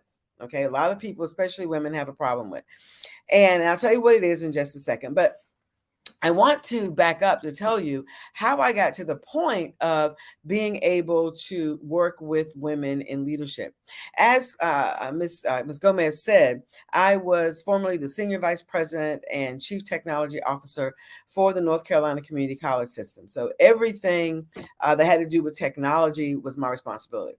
More importantly than that, I was and still am a C-level leader.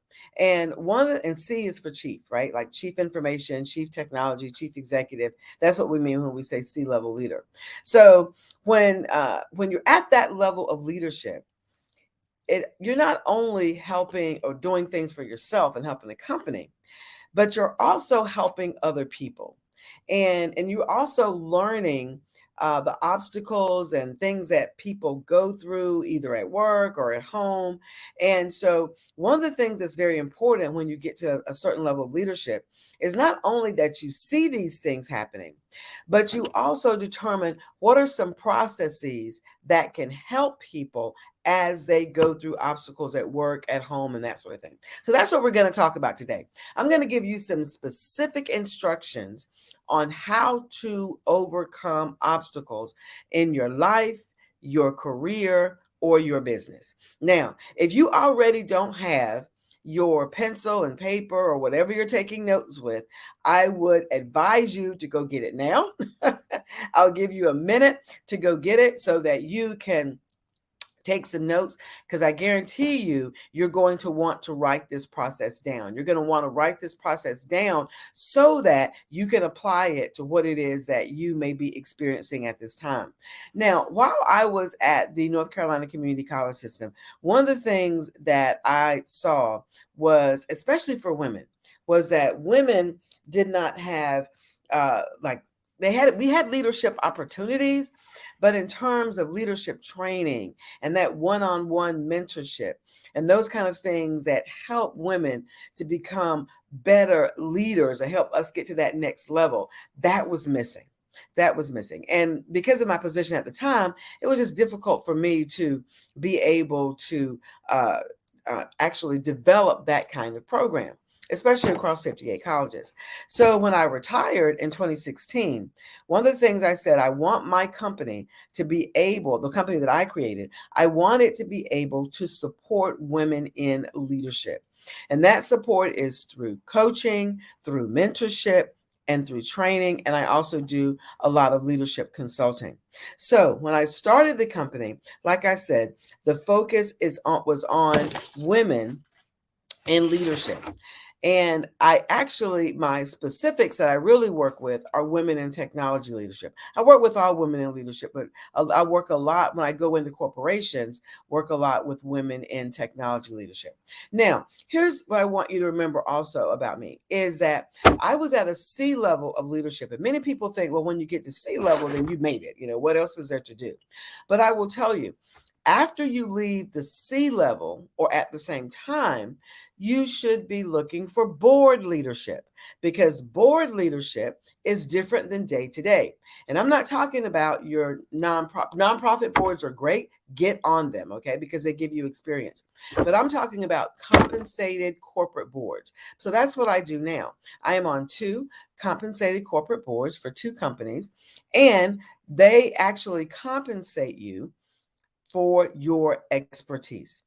That's why it's so important that as a leader, you not only begin to look at how you do your day-to-day work, but you also determine what kinds of things can I add to who I am so that I can make myself more marketable, okay? So that I can do the kinds of things that I need to be able to do for myself whenever I get ready to start a company. Because you see, one of the things that I did while I was still working, and I went through all the permissions, because when you work for state government, you've got to go through the right permissions. So I went through all the right permissions and I started my own company while I was still there. Had nothing to do with what I was doing in state government. It was all about leadership training, leadership coaching and mentorship, right? And so when I started the company, I did that while I was working so that I could see, okay, what kinds of things do I need to add to myself?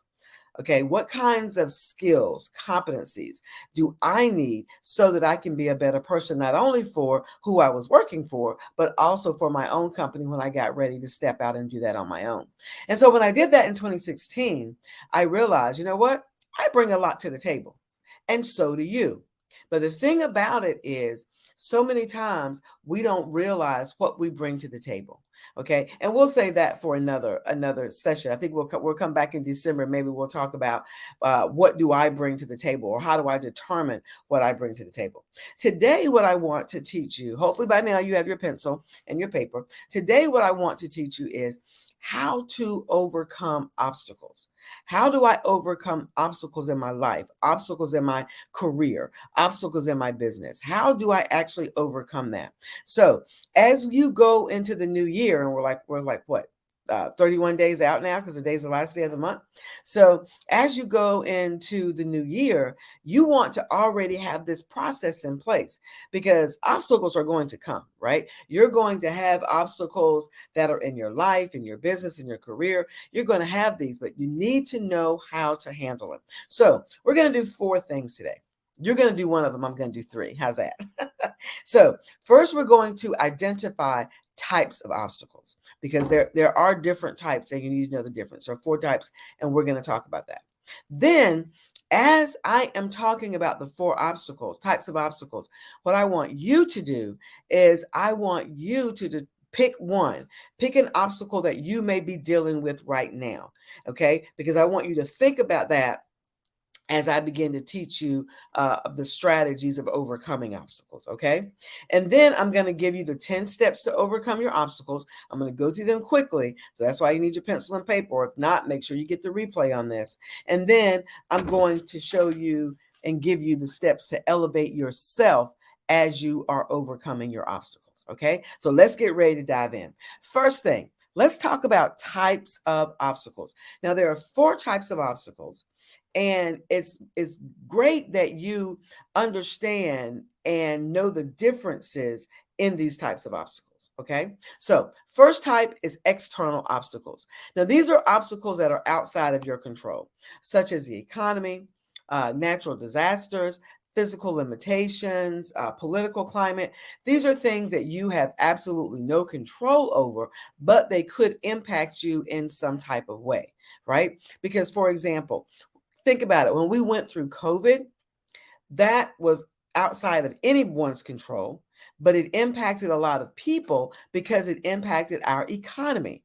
And then people were laid off. People couldn't provide for their families. I mean, and that is a type of obstacle. So we want to make sure that we understand what happened was external to you, but it could have impacted you in some form or fashion. The next type of obstacle is internal obstacle. Now, these internal obstacles are generally issues that you have control over, okay? It's an issue that you have control over, but yet it starts out small, but then can snowball, okay? But the key here is that you have control. For example, debt. Okay, getting in a lot of debt. You've got control over that, right? It may have started out small, but then it grew over time. Cash flow, how much money you have coming in. Your time availability. These are all things that you have control over. The skills and talents that you might have. Okay, the skills, your talents, your competencies. These are things that may be obstacles for you, because you can't get from where you are now to where you want to be, because these obstacles are in the way. Right? But remember, you had control over these. All right. Let's look at the third type of obstacle. These are called social obstacles. And social obstacles reflect how other people and situations can be a hindrance to you. Other people, now this is still other people that can be a hindrance to you. For example, you might be working with someone that's uncooperative. Right? You may need support in something, but you don't have that level of support, or need support from someone, and then they won't give you the level of support that you need.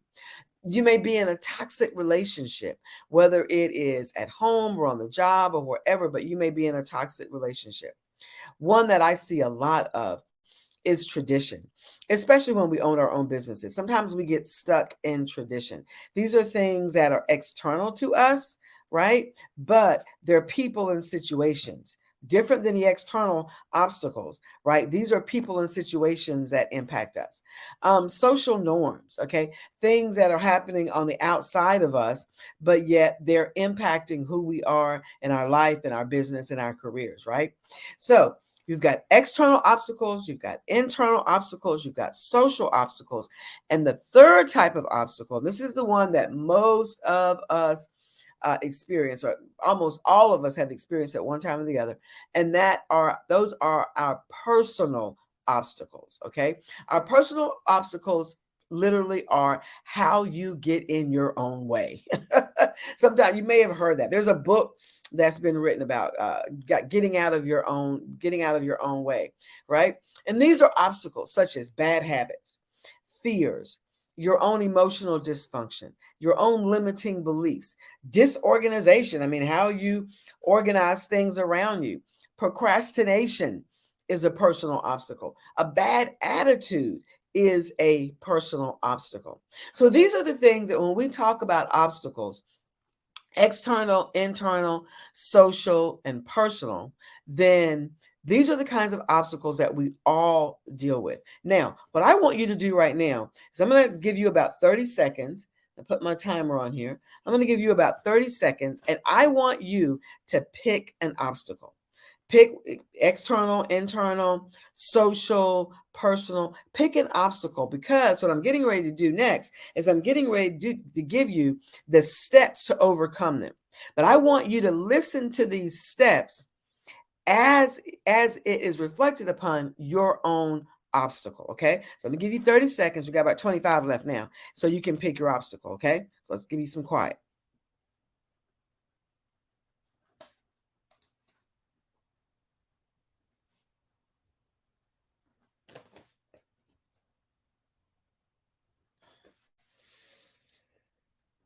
Okay, we got about 10 more seconds.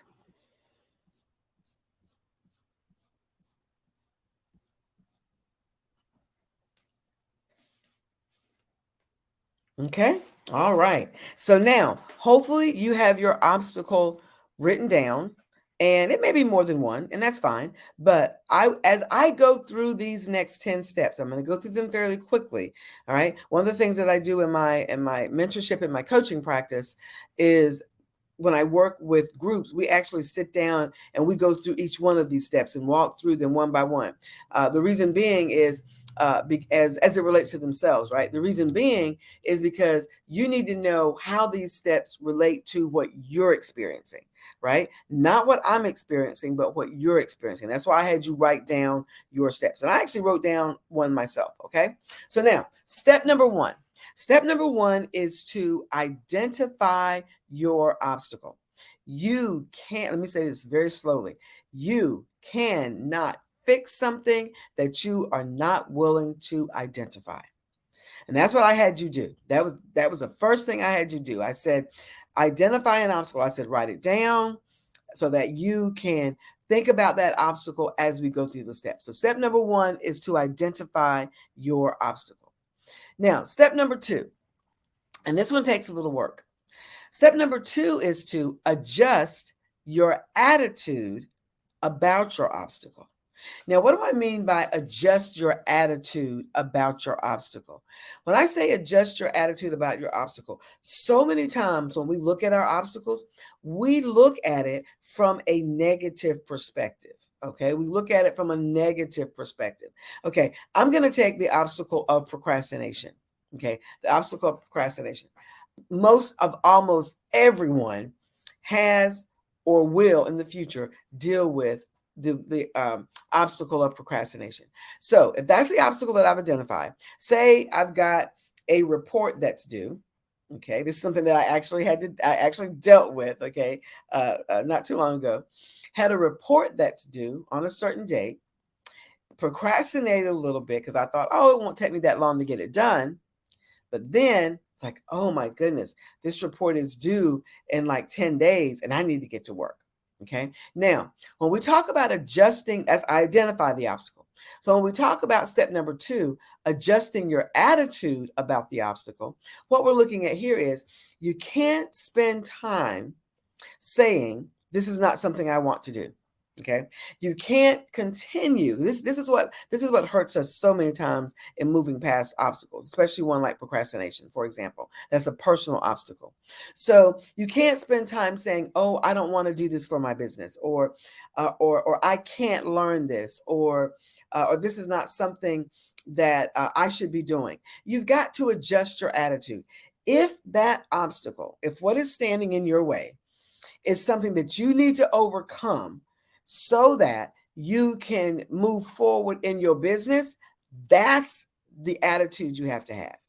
You have to look at the obstacle as something that is necessary for you to either move past it, take care of it, get rid of it, whatever.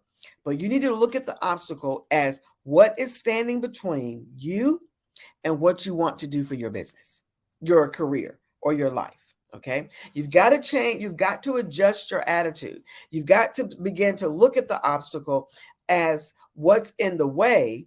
And then that way, when you look at it from the perspective of this is in my way so that I can't move forward, then you'll begin to say, okay, what can I do about this obstacle to move it out of the way so that I can move forward in a particular area?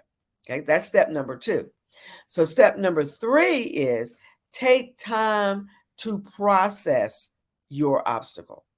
Take time to process this obstacle. Now, what do I mean by process? When I say process, you need to understand, why is it that this obstacle is standing in my way?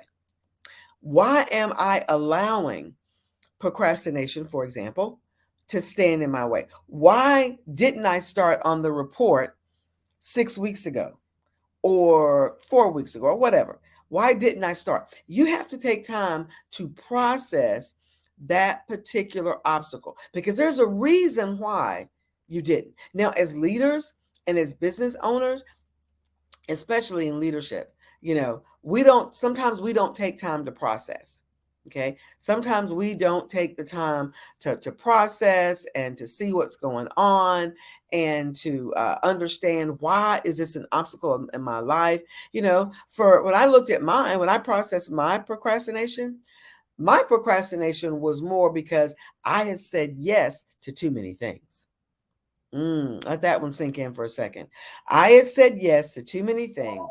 And because I had said yes to too many things, then that made that obstacle, procrastination, become an obstacle because I put other stuff in front of that.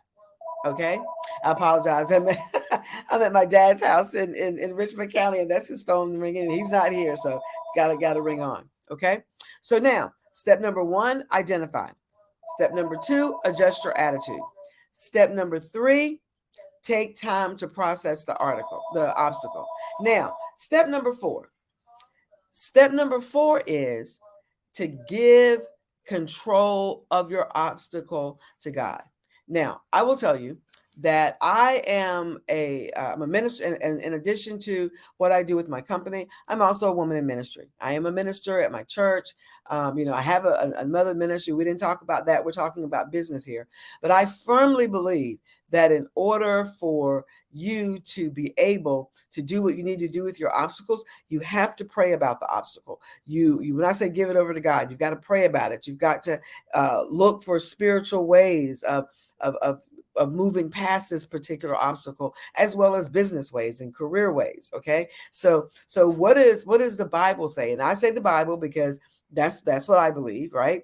That's the book that I believe. I know that everybody here may not have the same faith as I do, but I always tell people you have to give control of your obstacle to the one who can actually take care of it. You have the steps to take care of it, but from a higher perspective, we want to make sure that we know that prayer and praise and worship and all those things need to be a part of moving that obstacle past. Because remember, some of these obstacles came to being because of what we did. Okay. Going back to my example, that procrastination on that report, was because I had said yes to too many things. And now I was like, oh my goodness, I am overwhelmed. I can't get this work done. It's not getting done, right? So I had to pray and say, God, how in the world am I going to be able to get this done? Okay. And I had to go in and adjust some things and that sort of thing. But when you look at your obstacle and you ask yourself, okay, what are some, for example, some Bible verses that can help me, that can encourage me as I'm moving past this obstacle?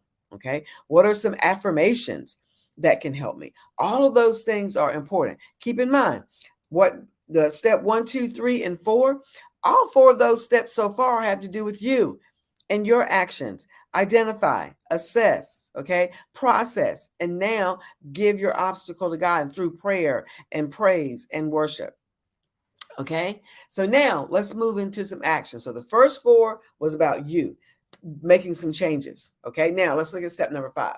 Now, once you do all of that, step number 5 in this process is determine what actions you can do to move forward. So what is it that I need to do? So what I needed to do is I needed to readjust my calendar because I had to block out times in my calendar to be able to do the work for the report, right? I had to block out time. I had to make sure that whatever I needed to do, I had the time for it. So what did that mean? There were some things some events that I couldn't go to. So I had to make a conscious decision to move past this obstacle of procrastination. And keep in mind, the procrastination was my obstacle. But what was the consequence of that? Having to not be able to go to some events that I wanted to go to. All right. So what kinds of things do you need to do to move past your obstacle? Okay, let's look at another example. Say, for example, there's a particular position that you want on your job, and you don't have the education for it, or it has a specific certification requirement and you don't have that. Then what are the actions you have to take? Well, you got to go, number 1, determine what certifications are necessary. Number 2, determine where do I find these certifications? Where can I take these courses? How am I going to get the money to pay for these courses? How am I going to put those courses into my time, okay, into my calendar to do them? And then when am I going to do them? When am I going to finish? Because see, all those are actions that you have to take to get to that next level job. If that next level job is saying that you have to have those certifications to be able to move up. Okay, let's think about our business, right? For those of you that are business owners, when we want to make more money in our business, right? We may add more product, or we may change our branding, or we may expand our customer base. Whatever it is you need to do, you need to be intentional and pay specific attention to what actions you need to take to move forward. Now, here's the thing with this one. This particular step, determining the actions you need to take to move forward, you may not know all of that. This is when you may have to go out and hire a coach or hire a mentor in that particular area, or hire a consultant that can help you to break down what those actions are, or determine what those actions are. Because in step number 6, what we do is, once we know what actions that you need to move forward past that obstacle, then in step number 6, we're going to break down those actions into small goals, because some of your actions can be huge. Okay, if you've got to go back to school, for example, like using that example, if you have to be able to go back to school, then that's huge. That could change everything in your household. Okay, especially if you're trying to run a business and go to school and take care of your family. All of that could change so many things. So in step number 6, you have to break those actions down into small goals. Okay, so what am I going to do this week to help me move past this obstacle so that I can begin to take action and move to my next level, or whatever you're trying to get to? Okay, for me, what was I going to do with the 4 weeks that I had left? Okay, the time I had left, what am I going to do to get this report done and get it in on time? Okay, so this is so important, breaking it down. Again, this is something where you may need professional help. I tell my clients all the time is that there are some things about moving forward and moving past obstacles that you can't do by yourself. It's hard to do by yourself. You will need some support and some help. And that's where there are people, the businesses that you hear on the Black Business Olympics, through the Black Business Network. I'm sure there are coaches and mentors like myself or other people that can help walk you through that process. Reach out for help. I cannot tell you how important it is that if you're going to move past obstacles, to grow your business, to move up in your career, to move past things in your life, you're going to have some professional support to get that done. Okay, so let's review the steps really quickly. Step 1 was identify your obstacle. Step number 2, adjust your attitude. Step number 3, take time to process. Step number 4, because of my beliefs, give God control of your obstacle. Step number 5, determine what actions you need to take. And then step number 6, break those actions down into small goals. Okay, so now those were the things that we need to do. Now let's get back to you, because now you've identified what you need to do. You have broken them down in small goals. Now, here's the key. You have to move forward with commitment and intentionality. Okay. If you're not committed to the goals that you did in step number 6, then you're not going to be able to move forward. Okay. Because for you, it's just going to be something on a sheet of paper, something that looked good at the beginning of the year, but you're not committed to doing the work. Let me tell you, moving past obstacles is hard work. Okay. Moving past obstacles is hard work. That's one of the reasons why my company is named WMS. She said WMS Training and Consulting. There's a reason for that, because WMS stands for Work Makes Success. Okay, work makes success. And to be able to do that work, you must move forward with commitment. Okay, you have to be committed to what it is that you wrote down, the small goals that you have every week. If you say today is the 30th, right? So if you say today, these are the 2 things that I'm going to be committed to move past this obstacle so I can take my business to the next level. Okay. You may want to, I'll give you an example of something that just happened this morning. So I had someone reach out to me this morning. They'd been laid off from their job. And this young man reached out to me and asked me to be able to, if I knew of something or could help him, something like that. Right now, thinking about what he did before he even reached out to me, he probably was committed to writing down the names of people that he thought could help him or support him, what he needed from them, and then reach out. Okay. That's a small goal towards overcoming a big obstacle. Okay, see what I mean? When we say break it down, but you got to be committed to do that. You can't say, look at your paper and go, oh, I know I need to reach out to Dr. Sandra, or, oh, I need to reach out to Dr. Kelly, or whomever you're going to reach out to. You can't say, oh, I know I need to do it, and then keep waiting and don't do it. Waiting. Commit to it, get it done. Okay, that's step number 7. Step number 8, maintain strong foundations. When we say maintain strong foundations, this is you've got to get connected to those people who can support you through this. Okay, that can support you overcoming the obstacles. It could be coaches, it could be mentors, it could be consultants, it could be trainers, whoever it is, right? You're here and that you're listening to this particular Black Business Network session and all the other ones. So you're meeting people virtually, right? That you're able to connect with. Connect with us. If you're listening to me, then you should be going over to LinkedIn at some point and connecting with me on LinkedIn, and then sending me something that says, Dr. Sandra, I heard you do that presentation of overcoming obstacles. I heard you do that. Is that something that I can talk to you further about? That's what you should be doing. You've got to maintain strong foundations. Networking is not just going to an event, getting a business card. No, you have to maintain that. I was at an event about a couple of weeks ago, and I just got a text message this morning, as a matter of fact, from a young lady that I met there. And she's inviting me to lunch or coffee or something. We'll figure it out. But networking is getting those strong foundations through network, and then also making sure you continue them. Okay, that is so very important. All right, step number 9. Step number 9, mitigate future risk.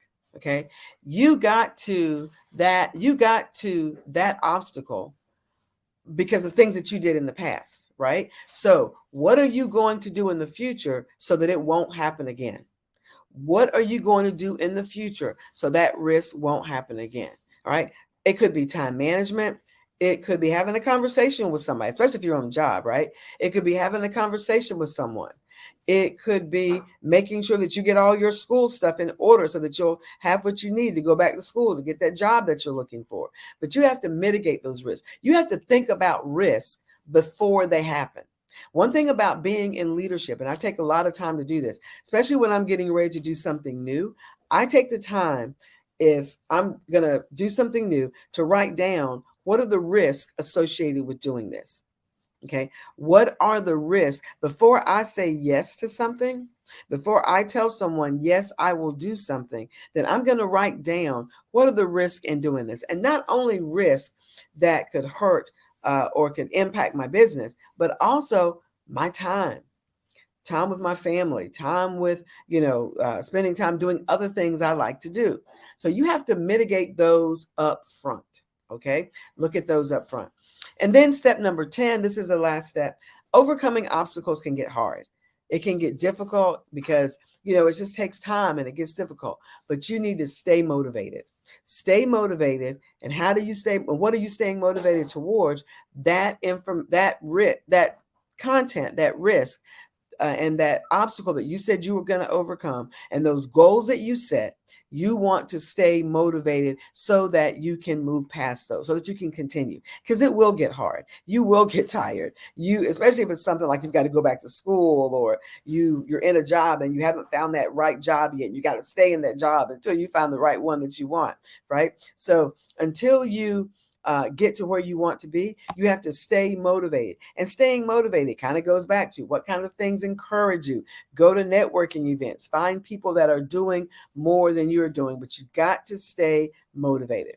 Okay, before we move on to how to elevate yourself, we'll close with that. Let's review the steps one more time. And remember, you should be able to take your obstacle through these steps. Step number 1, identify your obstacle. 2, adjust your attitude about your obstacle. 3, take time to process your obstacle. 4, again, remember, I'm a believer, so give God control of your obstacle. Number 5, determine what actions you can do to move forward. Number 6, break your obstacles down, or your actions down for those obstacles into small goals. Number 7, you got to stay committed. Number 8, maintain strong foundations, network, find those people that can help you and maintain those connections. Number 9, what are the risks in the future? So you won't let this happen again. And then number 10, to stay motivated. So those are the steps that you need to take if you are going to move past your obstacles. So now, let's look at finally, as we close out, how to elevate yourself after your obstacles. Now, this is important because when you are working on moving past your obstacles, sometimes, depending on what kind of obstacle it is, sometimes you sort of get discouraged, you get frustrated, you get angry. But in all of this, you've got to continue to speak positive to yourself. And that's what I call these elevation actions. These are elevating who you are. Okay. So elevation action number 1, elevate what you believe about you, regardless of why the obstacle is the way it is. Elevate what you believe about yourself. What do you believe about you and who you are? Okay. So if you're not on a job, or you get laid off from a job, that didn't have anything to do with it. That had to do with the company. You just got caught up in it, right? So don't blame yourself. All right. If it's something, your business may not be growing the way that you want it to grow. Okay. Then you know what? That doesn't mean that you're not in the right business. elevate your thinking about yourself and what do I need to do, and then just do it. So elevation action number 1 is elevate what you believe about you. Number 2, elevate what you know. This is one that's so important.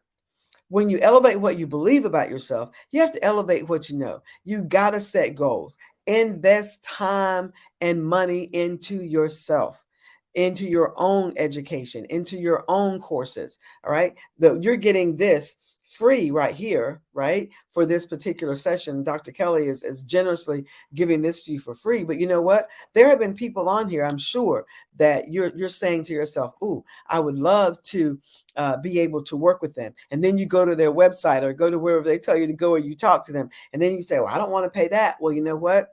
People that pay slay. Right? Remember that. People that pay slay. Okay, I've got 2 more.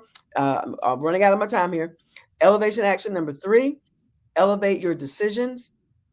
Elevate how you're going to be making decisions. Elevate the decisions that you make. Do you have all the facts? Why do I need to make this decision? Am I making the right decision? And sometimes you don't want to spend so much time making decisions, because when you make the decision, your opportunity may have passed, right? One of my mentors told me one time, and I say this all the time, is go ahead and make the decision and then make the decision right. Sometimes you have to make a decision and then go behind that and make the decision right. Last one is elevate your actions. Elevate your actions. Wherever you are now, whatever you're doing now, to go to the next level, you have to elevate what you do. Okay, the kinds of things you do, your attitudes, your actions, your habits, your character, all of those things impact where you are going. The things I do today and the kinds of things I do today aren't the kinds of things I did when I started working 25 years ago. All right. I do things today at a leadership level. I make decisions at a leadership level. What I think about now is different than the way I thought about things years ago. You have to elevate as you elevate yourself, you have to elevate your actions, you have to elevate your decisions, and then you have to elevate your investment in yourself. Okay, I'm out of time, Dr. Crystal. So genius is common. I'll see you on the other side. Yes, thank you so much. And where can we find you? Oh, you can find me. My site is drsandraspeaks.com. Dr. Sandra, and that's SAUNDRA, drsandraspeaks.com. If you go there, right, it's still under maintenance and everything. We're adding some new things to it. I'm adding certification, so adding some new programs. So if you go there, you put in your name, your email, and your text for me to be able to text you, and we go from there. Well, genius is common, and we'll see you on the other side. Thank you. Thank you. Bye-bye. Well, I am Crystal Gomez, and we're getting to the end of our day here. So the Black Business Expo's mission is to raise funds for high school seniors going to college or K-12 entrepreneurs. This expo is a fundraiser for students. You may go to www.blackbusinessexpousa.com to donate to the scholarship fund, or use the Cash App that's on the screen below, $BBXUSA. Our goal is to give laptops and up to $5,000 to 10 students. Students can register online at blackbusinessexpousa.com. Now, every dollar counts, so we want to remind you to donate to the scholarship fund. We want to also thank our Black Business Expo USA sponsors for November 2023. NC100, Moody Capital Partners, Suede Soul, Lotus Richey Coaching and Training, Carolina, Virginia Minority Supplier Development Council, Step Management, 5-Star BDM Media, Barbara H. Smith, LLC, Margie McLean Foundation, Incorporated, Genius is Common, The Hello, LLC, Earth Essentials, Mullane Shania Global, Executive Women's Success Institute, The Quality Coaching Company, Superwoman Business Services, Creative Force Studios, Lee Entertainment, Artistic App Design, Black Business Expo USA. Genius is common, and I'll see you on the other side.